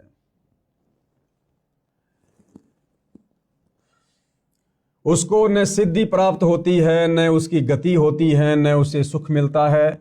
इन तीन वस्तुओं के लिए ही भक्ति की जाती है। संत गरीबदास जी ने सूक्ष्म वेद में कहा है, आदि सनातन पंथ हमारा, जानत नहीं इसे संसारा। अब ये आदरणीय गरीबदास जी कौन है, इनका सूक्ष्म वेद क्या है, ये सारी जानकारी आपको आगे इसी पुस्तक में मिलेगी। संत गरीबदास जी ने सूक्ष्म वेद में कहा है, आदि सनातन पंथ हमारा और जानत नहीं इसे संसारा। सट दर्शन सब खटपट होई, हमरा पंथ ना पावे कोई। सट दर्शन सब खटपट होई। सट दर्शनी साधु, ये गिरी, पुरी, नागा, वैष्णव, ओगट, इस प्रकार के जो संप्रदाय हैं, इनको शट दर्शनी साधु कहा जाता है। कहते हैं ये तो केवल उआबाई बक रहे हैं, उल्टी साधना कर रहे हैं, मनमाना आचरण कर रहे हैं। इन सट दर्शनी साधु संतों की, इन पंथों की साधना शास्त्रों के अनुसार नहीं है। हमरा पंथ ना पावे कोई। आदरणीय गरीबदास जी कह रहे हैं कि हमारे पंथ में जो शास्त्र अनुकूल साधना है, उसको कोई प्राप्त नहीं कर पा रहा है। इन पंथों से वह पंथ अलैदा, इन सट दर्शनी पंथों से उस परमपिता परमेश्वर का, अक्षर पुरुष का, सत्य पुरुष का जो पंथ है, जो भक्ति मार्ग है, वो अलग है, क्योंकि वो पांचवें वेद सूक्ष्म वेद के ऊपर आधारित है। और पंथों बीच सब ज्ञान है बैदा, और बाकी जितने भी पंथ हैं, धर्म है, उनमें जो ज्ञान है वो बैदा यानी बेकार है, व्यर्थ है, उससे मुक्ति नहीं हो सकती, लक 84 से पीछा नहीं छूट सकता। अर्थात हमारा आदि सनातन पंथ है, जिसको संसार के व्यक्ति नहीं जानते। वह आदि सनातन पंथ सब पंथों से भिन्न है। गीता अध्याय 17 श्लोक 23 में कहा है कि पूरा यानी सृष्टि की आदि में यानी शुरुआत में जिस ब्राह्मण यानी सच्चिदानंद घन ब्रह्म की साधना 3 नामों ओम तत् सत वाली की जाती थी। जो 3 विधि से सुमरण किया जाता है, सब ब्राह्मण यानी भगत यानी साधक उसी वेद जिसमें ये 3 नाम का मंत्र लिखा है उसके आधार से यज्ञ साधना करते थे। विशेष ये 3 नाम मंत्र 4 वेदों में नहीं है, केवल सूक्ष्म वेद में है, 5वें वेद में है। गीता जी अध्याय 17 श्लोक 23 में ओम तत् सत इति निर्देश ब्रह्मण त्रिविध समर्थे। ये जो 3 मंत्र हैं ओम तत् सत, ओम तो सीधा सीधा है, तत् और सत ये सांकेतिक है। ये केवल तत्वदर्शी संत ही बता सकता है, पृथ्वी पर अन्य को नहीं पता कि तत् और सत के रूप में वो वास्तविक भक्ति मंत्र क्या हैं। तो गुरुदेव भगवान कह रहे हैं कि इन 4 वेदों में और गीता जी में ओम तत् सत ये तीनों मंत्र पूर्णतया खुलासे के साथ में नहीं है। उसको देने के लिए स्वयं पूर्ण ब्रह्म परमात्मा अक्षर पुरुष ब्रह्म सत्य पुरुष तत्वदर्शी संत के रूप में धरती पर प्रकट होकर ये ज्ञान देता है, जिसके विषय में आगे हम गीता जी में पढ़ेंगे। जिसमें ये 3 नाम का मंत्र लिखा है उसके आधार से यज्ञ साधना करते थे। विशेष ये 3 नाम मंत्र 4 वेदों में नहीं है, ये 3 नाम मंत्र 4 वेदों में नहीं है, गीता जी में नहीं है, मुसलमानों की तौरा जबूर इंजिल और हदीसों में नहीं है, कुरान शरीफ में, कुरान मजीद में नहीं है, गुरु ग्रंथ साहिब में नहीं है, बाइबल में नहीं है। और इन 3 नामों को प्राप्त किए बिना भाइयों और बहनों हमारी पूर्ण मुक्ति नहीं हो सकती। हम सदा सदा के लिए काललोक से बाहर नहीं निकल सकते, उस सनातन परम धाम को प्राप्त नहीं कर सकते। अब आगे भाइयों और बहनों हमने बहुत ही सावधानी से इन विषयों को समझने की आवश्यकता है, क्योंकि अभी हम इस पुस्तक की भूमिका को पढ़ रहे हैं और भूमिका को समझे बिना हमें आगे पुस्तक समझ में नहीं आएगी। अब विशेषकर हिंदू समाज में एक शब्द बड़ा प्रचलित है, हर कोई कहेगा हम तो सनातनी हैं, हम सनातनी हैं, हमारा सनातन धर्म है, सनातन धर्म है। जबकि सतगुरु रामपाल जी और उनके भक्तों के अलावा, सतगुरु रामपाल जी के यथार्थ 13वें कबीर पंथ के पंथियों के अलावा इस धरती पर कोई भी व्यक्ति, चाहे वो चारों शंकराचार्य हों या संत महंत मंडलेश्वर हों, उन लोगों को सनातन के सै का भी ज्ञान नहीं है, सै का भी। ये सनातन क्या है, सनातनी धर्म क्या है, सनातनी पूजा क्या है, अब आपको विस्तार से सुनने और समझने को मिलेगा। गीता अध्याय 4 श्लोक 1 और 2 में स्पष्ट किया है कि हे अर्जुन, यह योग यानी गीता वाला अर्थात 4 वेदों वाला ज्ञान, योग यानी ज्ञान भक्ति, मैंने सूर्य से कहा था। बहुत सारे भाई बहन अपनी नासमझी के चलते, अपने आधे अधूरे आध्यात्मिक ज्ञान के चलते गीता जी के अध्याय 4 श्लोक 1 और 2 में जो स्पष्ट किया गया है कि हे अर्जुन, ये योग यानी ज्ञान, गीता वाला ज्ञान अर्थात 4 वेदों वाला ज्ञान, क्योंकि ये जो गीता जी है ये 4 वेदों का सार है, 4 वेदों का निष्कर्ष है। 4 वेद मिलाकर बहुत मोटे हो जाते हैं, इसलिए ये वेदों वाला ज्ञान ये गीता जी के रूप में कन्वर्ट कर दिया गया। तो 4 वेद कहो या गीता जी कहो, बात एक ही है, 4 वेदों का सार है गीता जी। तो गीता ज्ञान देने वाला भगवान अर्जुन से कह रहा है कि भाई ये जो गीता वाला ज्ञान है ना, ये जो भक्ति की जानकारी है ना, ये सबसे पहले मैंने सूर्य देव को बताई थी, सूर्य देव को समझाई थी, ये ज्ञान सबसे पहले मैंने उसको दिया था। अब बहुत सारे भाई बहन कह देंगे कि भाई ये सूर्य जो आग का गोला है ये भला कैसे ज्ञान समझेगा।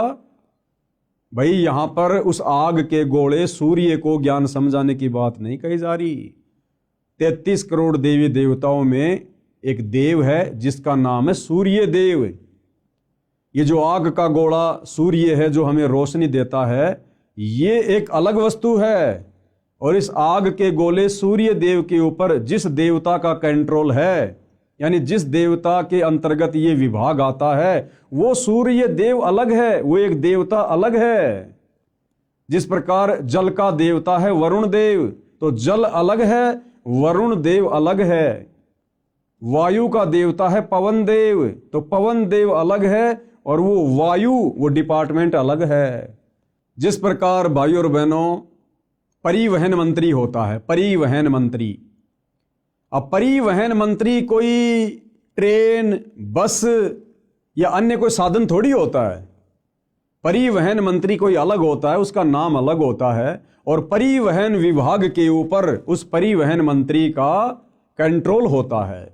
इसी प्रकार ये जो आग का गोला सूर्य है, ये अलग है, और इस आग के गोले सूर्य के ऊपर जिस देवता का कंट्रोल है वो सूर्य देव अलग है। वो आप और हमारी तरह मनुष्य शरीर में है, वो देव शरीर में है। तो ये ज्ञान सबसे पहले गीता ज्ञान देने वाले भगवान ने, ब्रह्म ने इस सूर्य देव को बताया था। सूर्य ने अपने पुत्र मनु से कहा, मनु ने अपने पुत्र इक्ष्वाकु को कहा। इसके बाद ये ज्ञान कुछ राज ऋषियों ने समझा, उसके पश्चात ये ज्ञान नष्ट हो गया, यानी लुप्त हो गया। फिर यानी ये चारों वेदों वाला ज्ञान भी धीरे धीरे आगे चलकर नष्ट होता चला गया। जैन संस्कृति कोश नामक पुस्तक में पेज नंबर 175 177 पर कहा है कि तीर्थकर ऋषभ देव की जीवन घटनाएं, तीर्थकर ऋषभ देव की जीवन घटनाएं। तीर्थकर ऋषभ देव अंतिम कुलकर नाभिराज के पुत्र थे। उनकी माता मरु देवी थी। वे इक्ष्वाकु वंशी नाभिराज अयोध्या के एक लोकप्रिय राजा थे। तरुण यानी युवा होने पर नाभिराज ने ऋषभ देव का विवाह सुनंदा और सुमंगला से कर दिया। सुनंदा ने तेजस्वी पुत्र बाहुबली और पुत्री सुंदरी को जन्म दिया, और सुमंगला ने भरत सहित 99 पुत्रों और ब्राह्मी पुत्री को जन्म दिया। समय आने पर ऋषभ देव ने भरत को अयोध्या का, बाहुबली को तक्षशिला का और शेष युवराजों को उनकी योग्यता अनुसार राज्य सौंपकर संसार त्याग दिया और दीक्षा लेकर साधना में लीन हो गए। साधना काल में पाणिपात्री ऋषभ देव 1 वर्ष तक निराहार रहे, यानी भूखे रहे। बाद में बाहुबली के पुत्र श्रेयांश कुमार ने इक्षु रस यानी गन्ने का रस देकर उनकी इस निराहार व्रति को तोड़ा। लगातार 1000 वर्ष तक तपस्या करने वाले मुनि ऋषभ देव ने अंत में केवल ज्ञान प्राप्त किया और धर्म देशना यानी नाम उपदेश देना प्रारंभ कर दिया। प्रथम धर्म देशना भरत के पुत्र मरीचि को दी, जो बाद में जैन धर्म के 24वें तीर्थकर महावीर वर्धमान बने। पवित्र गीता में क्या कहा है, कृपया पढ़ें व विचार करें। गीता अध्याय 6 श्लोक 16 में कहा है कि हे अर्जुन, यह योग यानी भक्ति साधना न तो बिल्कुल न खाने वाले की, यानी जो व्यक्ति व्रत रखता है, कुछ भी नहीं खाता है, गीता जी कह रही है कि उस व्यक्ति की भक्ति साधना कभी भी सफल नहीं हो सकती। बिल्कुल भी न खाना यानी व्रत रखना। यह योग यानी भक्ति साधना न तो बिल्कुल न खाने वाले की यानी व्रत करने वाले की सिद्ध होती है, यानी बिल्कुल भी सिद्ध नहीं होगी, न अधिक खाने वाले की, न अधिक सोने वाले की, न अधिक जागने वाले की सिद्ध होती है। ध्यान देने योग्य, आगे गुरुदेव क्या कह रहे हैं कि ध्यान देने योग्य बातें हैं। श्री ऋषभ देव जी ने गीता ज्ञान यानी चारों वेदों शास्त्रों में बताई साधना की विपरीत शास्त्र विधि को त्याग कर मनमाना आचरण अपनी इच्छा से किया, जिसे कोई लाभ नहीं हुआ, न होना था। यानी ऋषभ देव जी जो कि सतयुग में हुए थे, ऋषभ देव जी ने शास्त्रों में वर्णित साधना को त्याग कर यानी चारों वेदों में जो भक्ति साधना लिखी हुई है उसका त्याग करके और मनमाना आचरण करना शुरू कर दिया था। और 1000 वर्ष तक वो निराहार रहे। और उसके बाद जब उन्होंने सबसे पहले नाम उपदेश देना शुरू किया तो सबसे पहला उपदेश ऋषभ देव जी ने अपने पोते मारीच को दिया, मारीची को दिया। और वही मारीची वाली आत्मा आगे चलकर जैन धर्म में 24वें तीर्थ कर महावीर स्वामी कहलाए। तो विचार करो भाई और बहनों, जब सतयुग में ऋषभ देव जी शास्त्र विधि को त्याग कर मनमाना आचरण करना शुरू कर चुके थे, तो उनसे उपदेश प्राप्त मारीची वाली आत्मा जो आगे चलकर जैन धर्म में 24वें तीर्थकर बने महावीर स्वामी, भला उनके पास में वेदों वाली साधना कहां से होगी। और जैन धर्म की पुस्तक है आओ जैन धर्म को जाने, उस पुस्तक में तो साफ साफ लिखा हुआ है कि महावीर स्वामी ने अपने जीवन काल में 363 पाखंड मत चलाए। 363 पाखंड मत यानी शास्त्र विधि को त्याग के मनमाना आचरण। श्री ऋषभ देव जी ने गीता ज्ञान यानी चारों वेदों में बताई साधना के विपरीत शास्त्र विधि को त्याग कर मनमाना आचरण अपनी इच्छा से किया, जिससे कोई लाभ नहीं हुआ, ना होना था।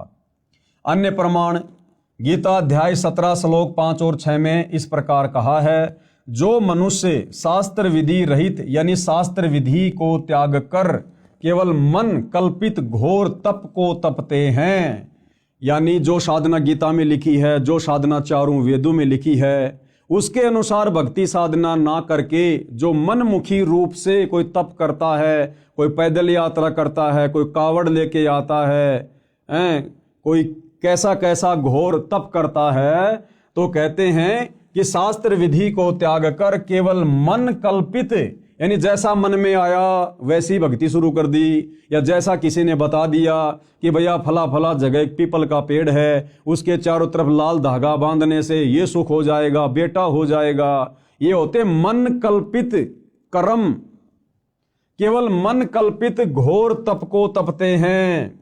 वे शरीर में प्राणियों व कमल चक्रों में विराजमान शक्तियों को तथा हृदय में स्थित मुझको भी दुखी करने वाले हैं, वो कृष करते हैं। उन अज्ञानियों को तू आसुर स्वभाव के जान। भाई गीता ज्ञान देने वाला भगवान हिंदू भाई बहनों को विशेष तौर पर समझना चाहिए। ये गीता जी का ज्ञान पढ़ाया जा रहा आपको, कौन सा अध्याय है, कौन सा श्लोक है। आगे चलकर आपको गीता प्रेस गोरखपुर से प्रकाशित उस गीता के पेज भी दिखाए जाएंगे आपकी संतुष्टि के लिए।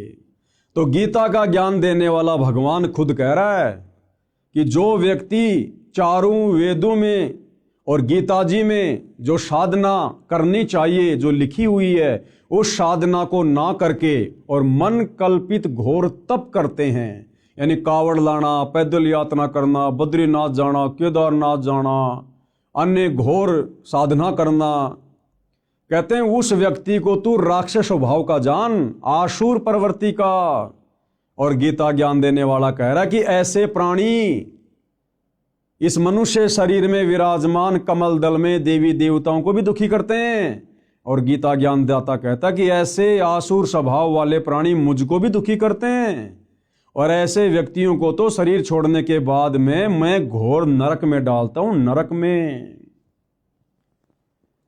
गीता अध्याय 17 श्लोक 5 और 6 में इस प्रकार कहा है, जो मनुष्य शास्त्र विधि रहित यानी शास्त्र विधि को त्याग कर केवल मन कल्पित घोर तप को तपते हैं, वे शरीर में प्राणियों व कमल चक्रों में विराजमान शक्तियों को तथा हृदय में स्थित मुझको भी दुखी करने वाले हैं, वो कृष करने वाले हैं। उन अज्ञानियों को तू आसुर स्वभाव के जान, यानी राक्षस प्रवृत्ति वाला जान उनको। उपरोक्त गीता शास्त्र के उल्लेख से स्पष्ट हो जाता है कि इक्ष्वाकु वंशी नाभिराज तक यानी सत्य युग में लगभग 1 लाख वर्ष तक वेदों यानी गीता वाले ज्ञान अनुसार पूजा की जाती थी। यानी सतयुग में जिस समय अयोध्या के राजा नाभिराज थे, उस समय शास्त्रों के अनुसार साधना की जाती थी। लेकिन नाभिराज के बाद जब अयोध्या के राजा ऋषभ देव जी बने, तो ऋषभ देव जी ने ये चारों वेदों वाली साधना को त्याग दिया था और मनमाना आचरण करना शुरू कर दिया था। उपरोक्त गीता शास्त्र के उल्लेख से स्पष्ट हो जाता है कि इक्ष्वाकु वंशी नाभिराज तक यानी सतयुग में लगभग 1,00,000 वर्ष तक वेदों यानी गीता वाले ज्ञान अनुसार पूजा की जाती थी। उसके पुत्र ऋषभदेव जी से यानी नाभिराज के पुत्र ऋषभदेव जी से शास्त्र विधि त्याग कर मनमाना आचरण प्रारंभ हुआ। यानी जैन भाई जिसे अपना प्रथम तीर्थकर कहते हैं ऋषभदेव, उस ऋषभदेव ने सतयुग से ही चारों वेदों वाली साधना को छोड़कर मनमुखी साधना शुरू कर दी थी। तो गुरुदेव भगवान का कहने का मतलब है कि जब तुम्हारे प्रथम तीर्थकर ऋषभदेव ने सतयुग में ही मनमाना आचरण करना शुरू कर दिया था, जिस भक्ति के करने से ना सिद्धि मिलती है, ना रिद्धि मिलती है, ना सुख होता है, ना मोक्ष होता है, तो वर्तमान के जैन भाई महावीर स्वामी को अपना परमात्मा मानकर, भगवान मानकर जो साधना कर रहे हैं, उस साधना से तो जैन समाज के भाई बंधु लाख जन्म भी सुख और मोक्ष प्राप्त नहीं कर सकते। और श्री महावीर स्वामी जी तो वैसे ही 363 और नए नए पाखंड मत चलाकर चले गए, जैसे नंगा रहना, मुंह के ऊपर पट्टी बांधना, नंगे पैर रहना, ये इस प्रकार के 363 पाखंड मत चलाकर चले गए थे। सूर्य अस्त होने से पहले भोजन कर लेना, प्याज लहसुन का प्रयोग नहीं कर लेना, ये पाखंड मत में आते हैं जो महावीर स्वामी जी ने शुरू किए। और सनातनी पूजा का अंत हुआ, यानी सतयुग में जब से ऋषभदेव जी ने शास्त्र विधि को त्याग कर मनमानी साधना शुरू की, उसी समय से सनातनी पूजा का अंत हुआ, उसी समय से सनातनी पूजा समाप्त हो गई थी।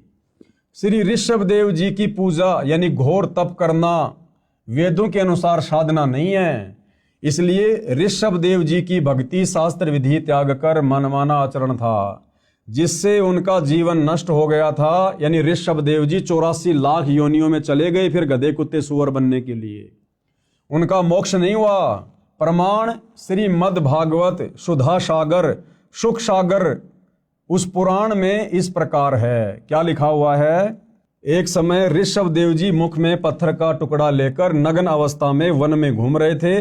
जंगल में आग लग गई, उस दावानल में ऋषभदेव जी जलकर मर गए। यह पौराणिक कथा है। क्या ये गति यानी मुक्ति हो गई? उसी समय से ये शास्त्र विधि त्याग कर मनमाना आचरण सब ऋषि जन करने लगे।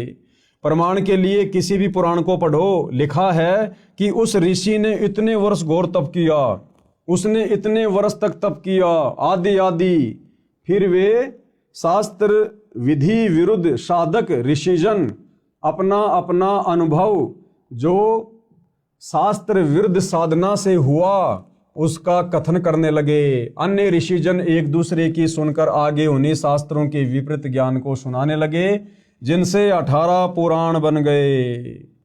यानी सतयुग में अयोध्या के राजा ऋषभदेव जी ने चारों वेदों वाली साधना को त्याग कर जो मनमाना आचरण किया, पाखंड किया, आडंबर किया, उसको आधार बनाकर फिर आगे ऋषि मुनि साधु संत महात्माओं ने वैसी भक्ति करनी शुरू कर दी ऋषभदेव जैसी वाली।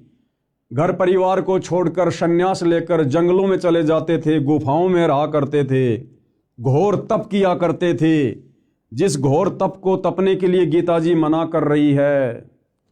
और आगे चलकर उन साधु संत महात्माओं को समाधि अवस्था में जैसा भी अनुभव प्राप्त हुआ, ये काल ऐसे सबको भ्रमित रखता है। और जैसा भी उनको अपनी भक्ति साधना से तप करने से जो भी अनुभव प्राप्त हुआ, उस अनुभव को आगे चलकर उन साधु संत महात्माओं ने आम व्यक्तियों के लिए पुस्तकों के रूप में लिखना शुरू कर दिया, जिससे 18 पुराणों की रचना हुई, 18 पुराण बने। और वही 18 पुराण आज हम हिंदू समाज के भाई बहन पढ़ रहे हैं, जिन पुराणों में गीता और वेदों के अनुसार शास्त्र अनुकूल साधना नहीं है। 90% ज्ञान इन 18 पुराणों में उन साधु संत महात्माओं का जो उन्होंने मनमाना आचरण किया, जैसा उनको अनुभव हुआ, केवल वही वर्णित है जो हमारे किसी काम का नहीं है। यानी इन 18 पुराणों में जो ज्ञान गीता और चारों वेदों से मिलता है वो सत्य है। इसके अलावा उनका जो अपना पर्सनल भक्ति अनुभव है वो हमने स्वीकार नहीं करना है। वो शास्त्र विधि को त्याग कर मनमाना आचरण है, मनमाना ज्ञान है, जिससे हमारी मुक्ति संभव नहीं है। पुराण ऋषियों के अनुभव की देन है। ये पुराण क्या है? ऋषियों के अनुभव की देन है, जिनमें सारा का सारा ज्ञान वेदों व गीता के विपरीत है। श्री ब्रह्मा जी, श्री विष्णु जी तथा श्री शंकर जी ने भी घोर तप किया, जो गीता शास्त्र के विपरीत मनमानी साधना है। अब बताओ भाई और बहनों, इसलिए सतगुरु रामपाल जी कहते हैं कि ब्रह्मा विष्णु महेश को भी संपूर्ण आध्यात्मिक ज्ञान नहीं है। ब्रह्मा विष्णु महेश भी 184 योनियों में जाते हैं, अपने कर्म का भोग भोगते हैं। इनके पास भी मुक्ति का साधन नहीं है। क्यों? क्योंकि ब्रह्मा विष्णु महेश भी शास्त्रों के विरुद्ध साधना करते हैं। इस कारण से भाई और बहनों, उस परमपिता परमेश्वर को, परम अक्षर ब्रह्म को, सत्य पुरुष को, कबीर देव को सत्य साधना बताने के लिए इस पृथ्वी पर स्वयं ही मनुष्य रूप में, मनुष्य के बच्चे के रूप में प्रकट होकर आना पड़ता है, ये ज्ञान आप और हमारे तक पहुंचाने के लिए। और हम उनके द्वारा बताए गए सूक्ष्म ज्ञान को इतना जल्दी स्वीकार नहीं करते हैं। क्यों? क्योंकि तब तक हमारे ऊपर हमारे धर्म गुरुओं के अज्ञान का बहुत गहरा रंग चढ़ चुका होता है। हम केवल उन ऋषि मुनियों के द्वारा लिखे गए पुराणों वाले ज्ञान को ही सत्य ज्ञान मानकर साधना में लगे हुए होते हैं, जिस कारण से वो सत्य ज्ञान हमें सत्य प्रतीत नहीं होता है। वर्तमान में सनातन धर्म का नाम वैदिक धर्म तथा हिंदू धर्म भी प्रचलित है। यानी सनातन धर्म को ही वैदिक धर्म कहते हैं और हिंदू धर्म भी उसी को कहा जाता है। आदि शंकराचार्य जी ने देवी देवताओं की पूजा का विधान बताया और पुराणों के ज्ञान को सनातन धर्म यानी हिंदू धर्म में दृढ़ता के साथ प्रवेश कर दिया। ये जो हिंदू धर्म है, इसकी शुरुआत आदि शंकराचार्य जी से हुई। आदि शंकराचार्य जी आज से लगभग 3200 वर्ष पहले हुए हैं और उन्होंने यहाँ आकर हम प्राणियों को शास्त्रों के विरुद्ध, चारों वेदों के विरुद्ध देवी देवताओं की पूजा पर आधारित कर दिया, जिस कारण से हिंदू धर्म की शुरुआत हुई। आदि शंकराचार्य जी ने देवी देवताओं की पूजा का विधान बताया और पुराणों के ज्ञान को सनातन धर्म यानी हिंदू धर्म में दृढ़ता के साथ प्रवेश कर दिया। गीता अध्याय 4 श्लोक 1 और 2 को फिर पढ़ते हैं, जिनमें गीता ज्ञानदाता ने अर्जुन से कहा है कि मैंने इस योग यानी गीता वाले वेद ज्ञान को, क्योंकि श्रीमद् भगवत गीता चारों वेदों का सार है यानी संक्षिप्त रूप है, इस तथ्य को पूरा हिंदू समाज मानता है। तो गीता ज्ञानदाता ने क्या कहा कि ये गीता वाला ज्ञान, चारों वेदों वाला ज्ञान, सबसे पहले मैंने किसको कहा? सूर्य से कहा था। सूर्य ने अपने पुत्र वैश्वत यानी मनु से कहा और मनु ने अपने पुत्र इक्ष्वाकु से कहा। गीता अध्याय 4 श्लोक 1 में इसका वर्णन है। हे परंतप अर्जुन, इस प्रकार परंपरा से प्राप्त इस योग यानी ज्ञान को, यानी गीता उर्फ वेद ज्ञान को राज ऋषियों ने जाना। किसने जाना? इन राज ऋषियों ने जाना। मनु जैसे ने, वैश्वत जैसे ने, इक्ष्वाकु जैसे ने, ये राजाओं के दरबार में रहा करते थे, उनके धर्म गुरु बनकर, राजगुरु बनकर। तो गीता ज्ञान देने वाला भगवान कह रहा कि हे अर्जुन, इस प्रकार इस ज्ञान को इन राज ऋषियों ने जाना। हे परंतप अर्जुन, इस प्रकार परंपरा से प्राप्त इस योग को यानी गीता उर्फ वेद ज्ञान को राज ऋषियों ने जाना, किंतु उसके बाद वह योग यानी वेद ज्ञान बहुत समय से इस पृथ्वी लोक में नष्ट हो गया यानी लुप्त हो गया। गीता अध्याय 4 श्लोक 2 में ऐसा वर्णन है। ध्यान दें तो श्लोक 2 के मूल पाठ में नष्ट शब्द है, जिसका अर्थ नष्ट हो गया, सटीक अर्थ है। राजा नाभिराज तक सतयुग लगभग 1 लाख वर्ष व्यतीत हो चुका था। यानी जिस समय सतयुग की शुरुआत में राजा नाभिराज अयोध्या के राजा थे, वो लगभग 1,00,000 वर्ष तक अयोध्या के राजा रहे। उस समय तक ये शास्त्रों के अनुसार साधना होती थी, सनातनी पूजा होती थी, चारों वेदों के अनुसार साधना होती थी। और नाभिराज के बाद यानी सतयुग की शुरुआत के 1,00,000 वर्ष बाद फिर ये ज्ञान धीरे धीरे धीरे धीरे नष्ट होना शुरू हो गया। राजा नाभिराज तक सतयुग लगभग 1,00,000 वर्ष व्यतीत हो गया था। गीता का ज्ञान द्वापर के अंत में यानी कलयुग से लगभग 100 वर्ष पहले बोला गया था।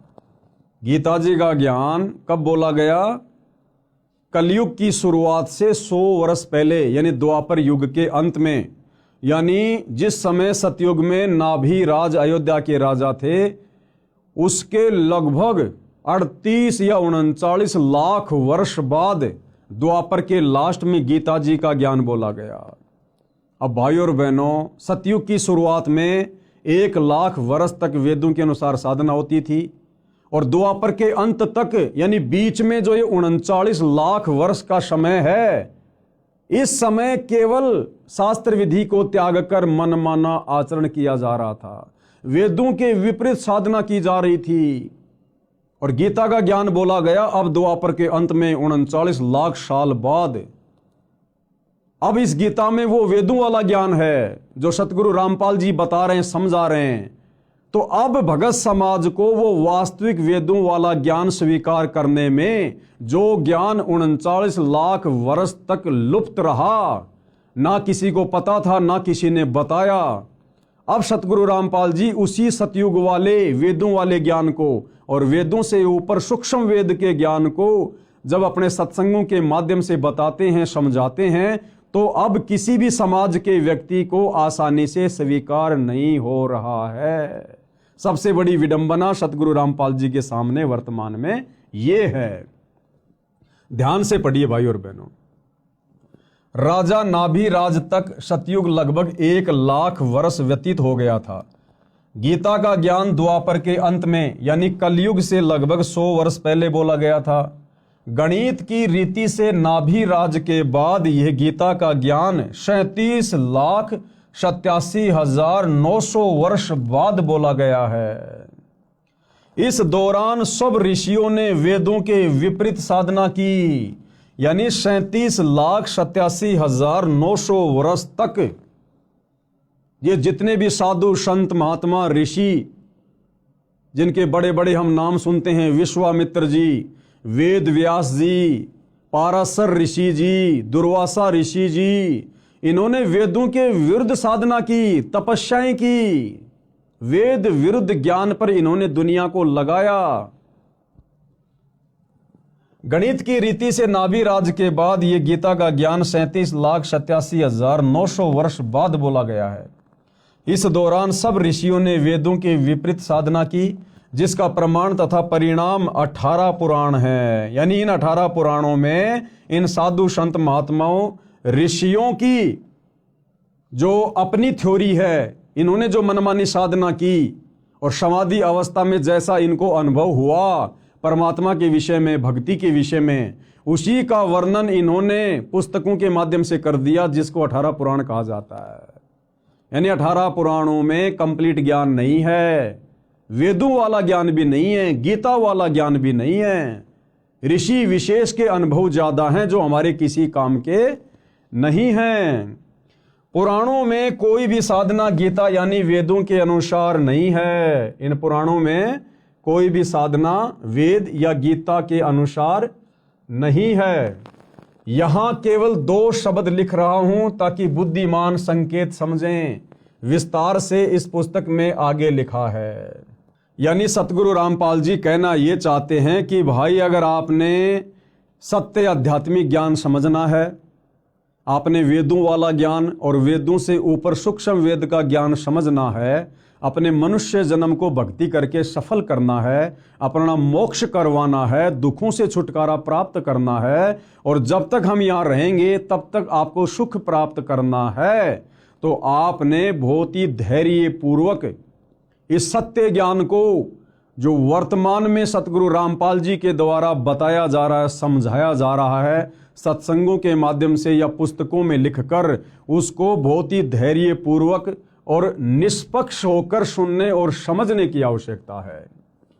प्रमाण गीता के विपरीत साधना का गीता अध्याय 9 श्लोक 25 में कहा है कि जो पितर पूजता है पितरों को प्राप्त होगा। गीता अध्याय 9 श्लोक 25 में लिखा है कि जो व्यक्ति पितरों की पूजा करता है वो पितरों को प्राप्त होगा। यानी हम जो अपने बाप दादाओं के श्राद्ध निकालते हैं, ये पितृ पूजा है, ये भूत पूजा है। हमारे पूर्वज शास्त्रों के विरुद्ध साधना करके वो पितृ बन गए, जिनके हम श्राद्ध निकाल रहे हैं वो भूत बने हुए हैं। तो यदि हम गीता अध्याय 9 श्लोक 25 के अनुसार पितृ पूजा करेंगे, भूतों की पूजा करेंगे, श्राद्ध निकालेंगे, समाधि पूजेंगे, तो हम अपने पूर्वजों के पास चले जाएंगे जो भूत बने हुए हैं, जो पितृ बने हुए हैं। और पितृ तो वैसे ही महादुखी, तो भला कैसे हमारी मुक्ति होगी। इसलिए हमने बहुत ही धैर्यपूर्वक संत रामपाल जी के ज्ञान को सुनना और समझना पड़ेगा।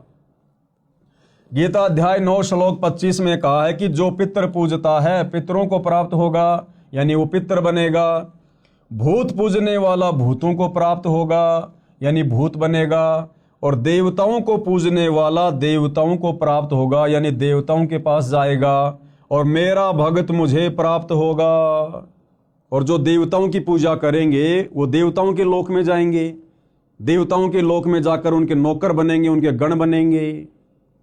और गीता ज्ञानदाता कहता है कि जो मेरी पूजा करेगा, इसकी पूजा गीता अध्याय 8 श्लोक नंबर 13 में लिखी हुई है कि ओम इति एक अक्षर ब्रह्म व्यवहारण माम अनुस्मरण ये परियाति तजन देहम सयाति परमाम गतम। कि भाई अर्जुन, मुझ ब्रह्म की साधना का एक ओम मंत्र है, और जो व्यक्ति अंतिम श्वास तक ओम नाम की साधना विधिवत करता है मर्यादाओं में रहकर, शरीर छूटने के बाद वो मेरे ब्रह्मलोक में आता है।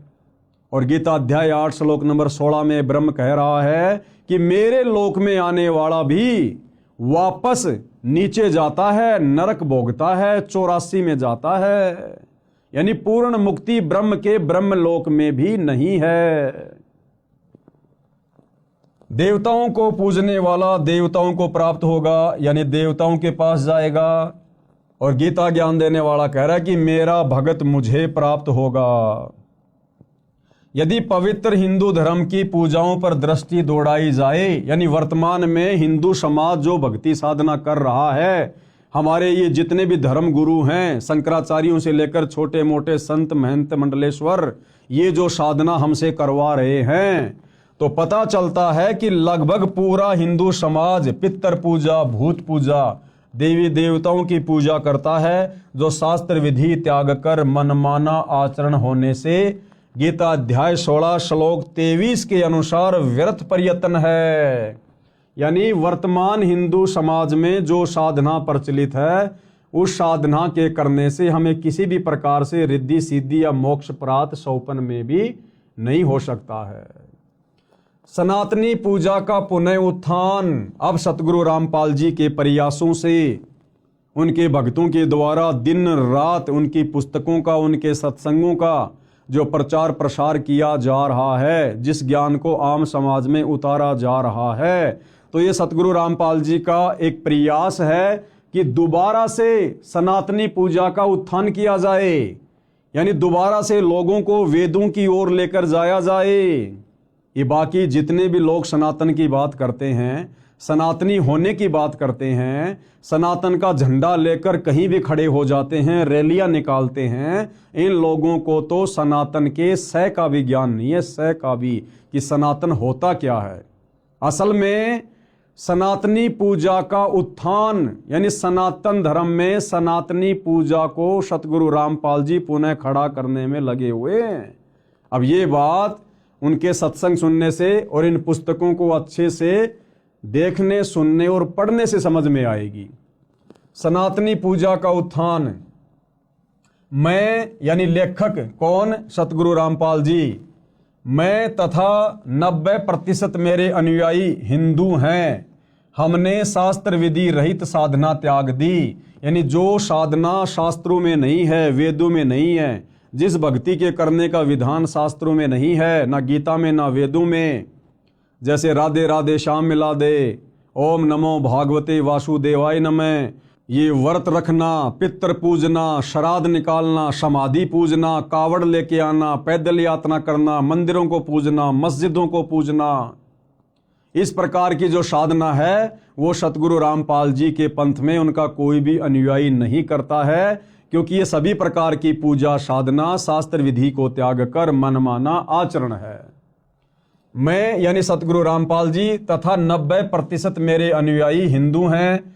हमने शास्त्र विधि रहित साधना त्याग दी है, शास्त्रों को अच्छी तरह पढ़ा व समझा है, उसके पश्चात शास्त्रोक्त साधना प्रारंभ की है कि हम लोगों ने ये देखा देखी में भक्ति शुरू नहीं की है। हम सतगुरु रामपाल जी के जितने भी फॉलोवर हैं, हम लोग कोई अनपढ़ गवार मूर्ख नहीं हैं, बहुत अच्छे पढ़े पढ़े लोग हैं। और हमने ये भक्ति साधना सतगुरु रामपाल जी से आंख बंद करके स्वीकार नहीं की है। सतगुरु रामपाल जी ने प्रोजेक्टर पर, टीवी चैनलों पर सौ प्रमाण दिए हैं, गीता से, वेद से, कुरान से, पुराण से, सभी धर्म ग्रंथों से, और साबित किया है कि जो साधना वर्तमान में उनके पास है वो पृथ्वी पर किसी अन्य साधु संत महात्मा के पास नहीं है। इसलिए हम लोगों ने अपनी आंखों से सौ प्रमाण देखकर सतगुरु रामपाल जी की शास्त्र अनुकूल सत्य साधना ग्रहण की है, जो कि सर्व शास्त्रों से प्रमाणित है। वह इस प्रकार है। गीता अध्याय 4 श्लोक 34 को भी पढ़ें, जिसमें कहा है कि उस ज्ञान को, सूक्ष्म वेद वाले ज्ञान को तू तत्वदर्शी संतों के पास जाकर प्राप्त कर। अब देखो भाइयों और बहनों, गीता का ज्ञान देने वाला भगवान, आप चाहे उसको श्री कृष्ण कहो, चाहे उसको ब्रह्म कहो, गीता अध्याय 4 श्लोक 34 में क्या कह रहा है, जिसमें कहा है कि उस ज्ञान को, कौन से ज्ञान को, सूक्ष्म वेद वाले ज्ञान को, चारों वेदों का जो पिता है, 5वां वेद सूक्ष्म वेद, गीता ज्ञान देने वाला भगवान कह रहा कि हे अर्जुन, उस सूक्ष्म वेद वाले ज्ञान को तू तत्वदर्शी संतों के पास जाकर प्राप्त कर। अब विचार करो भाइयों और बहनों, जब गीता का ज्ञान देने वाला भगवान अपने हाथ खड़े कर रहा है कि हे अर्जुन, उस सूक्ष्म वेद वाले ज्ञान को, उस तत्व ज्ञान को, जिससे पूर्ण मुक्ति होगी, पूर्ण मोक्ष होगा, कभी 84 में नहीं जाना पड़ेगा, उस ज्ञान को अर्जुन तू किसी तत्वदर्शी संतों के पास जाकर समझ। यानी वो वास्तविक ज्ञान, सूक्ष्म वेद वाला ज्ञान, मुक्ति का ज्ञान गीता ज्ञान देने वाले भगवान के पास भी नहीं है। अन्यथा उस ज्ञान की प्राप्ति के लिए अर्जुन को तत्वदर्शी संतों की शरण में जाने को नहीं बोलता। अगर गीता ज्ञान दाता के पास वो ज्ञान होता, अगर गीता ज्ञान देने वाला भगवान तत्वदर्शी होता, तो कह देता कि अर्जुन ले बैठ सामने, मैं तेरे को सत्संग करके सुनाता हूं वो ज्ञान। लेकिन गीता ज्ञान दाता ने स्पष्ट कर दिया कि भाई वो ज्ञान मेरे पास भी नहीं है जिससे पूर्ण मोक्ष हो जाए, पूर्ण मुक्ति हो जाए, जन्म मरण सदा के लिए समाप्त हो जाए, ये जीवात्मा मुक्त होकर सनातन परम धाम सतलोक में चली जाए। कहते हैं उसके लिए तू किसी तत्वदर्शी संत के पास जा।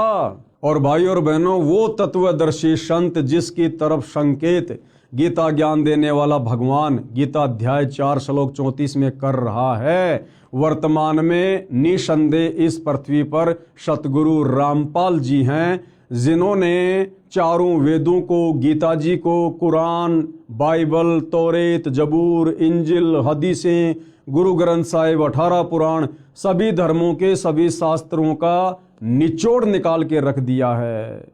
जो निचोड़, जो निष्कर्ष हमारे धर्म के धर्म गुरु लाखों वर्षों से नहीं निकाल पाए, समाज को नहीं दे पाए, वो निष्कर्ष अध्यात्म का, भक्ति का इन्हीं धर्मशास्त्रों से सतगुरु रामपाल जी ने निकाल कर अपने सत्संगों में डाल दिया है, अपनी पुस्तकों में लिख दिया है। अब यदि आवश्यकता है तो उनके सत्संग सुनने की, उनके कर कमल से लिखित पुस्तकों को धैर्यपूर्वक पढ़ने की।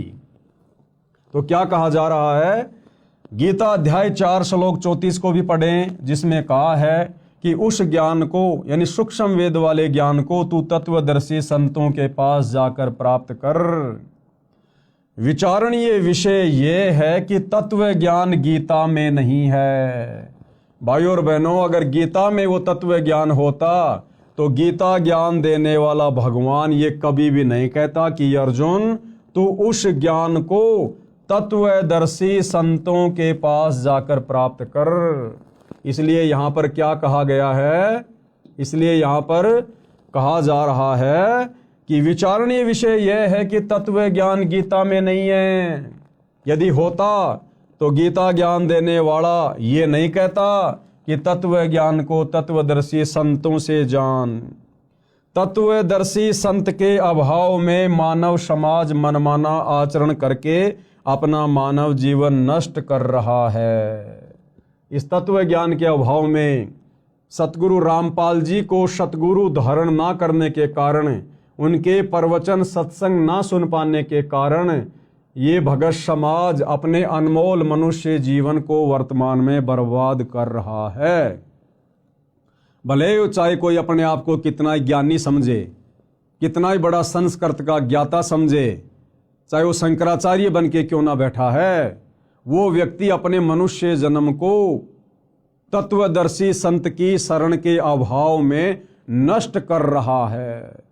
और भाई और बहनों, जब ये ज्ञान गीता ज्ञान देने वाले भगवान के पास नहीं है तो यहाँ के शंकराचार्यों के पास में कहाँ से आ जाएगा। और शंकराचार्यों के पास नहीं है तो आम हिंदू समाज में ये ज्ञान कहाँ से आ जाएगा। तो सब लोग शास्त्र विधि को त्याग कर मनमाना आचरण करने में लगे हुए हैं, जिसका नतीजा अंत में नरक भोगना पड़ेगा। 184 योनियों में गधे कुत्ते सूअर के शरीरों में कष्ट उठाना पड़ेगा और युगों युगों यूं ही भूत प्रेत पितर बनकर भटकना पड़ेगा। जब गीता अध्याय 4 श्लोक 34 वाला तत्वदर्शी संत मिल जाता है, वह संपूर्ण अध्यात्म ज्ञान बताता है, जिसको सुन समझकर बुद्धिमान अपनी साधना शास्त्रों के अनुसार करता है, जीवन धन्य कर लेता है, एक धर्म यानी मानव धर्म बन जाता है। और सतगुरु रामपाल जी का नारा है, जब आप उनके कर कमल से लिखित पवित्र पुस्तक ज्ञान गंगा को पढ़ेंगे तो ज्ञान गंगा पुस्तक को खोलने से पहले ऊपर कवर पर लिखा है कि जीव हमारी जाति है और मानव धर्म हमारा। कौन सा? मानव। जीव हमारी जाति है, मानव धर्म हमारा। हिंदू मुस्लिम सिख ईसाई धर्म नहीं कोई न्यारा। संत गरीबदास जी, गांव छुडानी, जिला झज्जर, हरियाणा, भारत ने अपनी अमृतवाणी में कहा है कि गरीब ऐसा निर्मल नाम है, निर्मल करे शरीर, और ज्ञान मंडलीक हैं चकवे ज्ञान कबीर। आदरणीय गरीबदास जी को जब कबीर परमात्मा यानी परम अक्षर ब्रह्म सत्य पुरुष मिले, उनको शतलोक दिखाया, उनको ज्ञान दिया, उनका ज्ञान योग खोला, तो अपने परमपिता परमेश्वर कबीर साहिब की महिमा करते हुए, उनके तत्व ज्ञान का बखान करते हुए गरीबदास जी ने अपनी वाणी में क्या कहा है? गरीब ऐसा निर्मल ज्ञान है कि उस कबीर परमात्मा का ज्ञान ऐसा निर्मल है, ऐसा प्यारा है। निर्मल करे शरीर, यानी जब हम उसके ज्ञान को ग्रहण करके, उनकी शरण ग्रहण करके, उनके द्वारा बताई गई साधना करेंगे तो हमारा शरीर निर्मल होता चला जाएगा, हमारे पाप कर्म उस साधना के करने से कटते चले जाएंगे। और ज्ञान मंडलिक है, उस कबीर परमात्मा के तत्व ज्ञान के अलावा और पृथ्वी पर जो भी ज्ञान है किसी भी साधु संत महात्मा का, कहते हैं वो तो मंडलिक है। मंडलिक यानी क्षेत्रीय ज्ञान है। और ज्ञान मंडलिक है चकवे ज्ञान कबीर। और कबीर जी का जो तत्व ज्ञान है, शास्त्र अनुकूल ज्ञान है, वो तो चकवे यानी जैसे चक्रवर्ती राजा होता है, पूरी पृथ्वी पर उसका साम्राज्य होता है, तो कबीर जी का जो तत्व ज्ञान है उसको चकवे ज्ञान की संज्ञा दी गई है। यानी सारी सृष्टि में केवल कबीर जी का ही ज्ञान सत्य है। अर्थात संत गरीबदास जी ने कहा है कि सच्चा नाम ऐसा कारगर है जो आत्मा को निर्मल कर देता है। अध्यात्म ज्ञान शरीर के कष्ट भी दूर करता है। कबीर साहिब का अध्यात्म ज्ञान चकवे चक्रवर्ती यानी ऑलराउंडर है। अन्य ज्ञान मंडलिक यानी क्षेत्रीय यानी लोक वेद है। संत गरीबदास जी को 10 वर्ष की आयु में परमात्मा सर्वोपरि लोक सनातन परम धाम यानी सत्यलोक से आकर गांव छुडानी, जिला झज्जर, हरियाणा प्रांत में मिले थे। उनकी आत्मा को ऊपर ले गए जहां परमात्मा रहते हैं। अब भाई और बहनों, वो परमात्मा कौन है, वो दिखने में कैसा है, उस परमात्मा की भक्ति क्या है, उस परमात्मा की प्राप्ति कैसे होगी, इन समस्त बातों का जिक्र हम इस पवित्र पुस्तक हिंदू साहिबान नहीं समझे गीता वेद पुराण इसके अगले एपिसोड यानी वीडियो नंबर 2 में समझेंगे। फिलहाल भाई और बहनों, इस पुस्तक की भूमिका पर हम वीडियो बना रहे हैं। इस पुस्तक का वास्तविक ज्ञान भूमिका समाप्त होने के बाद शुरू होगा। तो सभी से हाथ जोड़कर विनती है, प्रार्थना है, धैर्य पूर्वक आप जी इस पुस्तक पर बन रहे वीडियो को देखते रहिए। निसंदेह परमपिता परमेश्वर कबीर साहिब यानी वर्तमान में जो सतगुरु रामपाल जी के रूप में धरती पर प्रकट हैं, उनके आशीर्वाद से यदि हम उनसे प्रार्थना करते रहेंगे तो अवश्य वे हमें सद्बुद्धि प्रदान करेंगे, हमारा ज्ञान योग खोलेंगे और हम इस अनसुलझे आध्यात्मिक ज्ञान को उनकी विशेष दया से समझते जाएंगे और अपनी आत्मा का कल्याण करवाएंगे। तो भाई और बहनों, गुरुदेव भगवान के आशीर्वाद से आज के इस वीडियो में केवल इतना ही। कल परमपिता परमेश्वर जी के आशीर्वाद से रात्रि 9 बजे सभी भाई बहन दास के फेसबुक पेज पवन दास इस लाइव के ऊपर लाइव जुड़िए। तब तक गुरुदेव भगवान हम सबको आज्ञा दें, आशीर्वाद दें। बंदी छोड़ सतगुरु रामपाल जी भगवान की जय हो।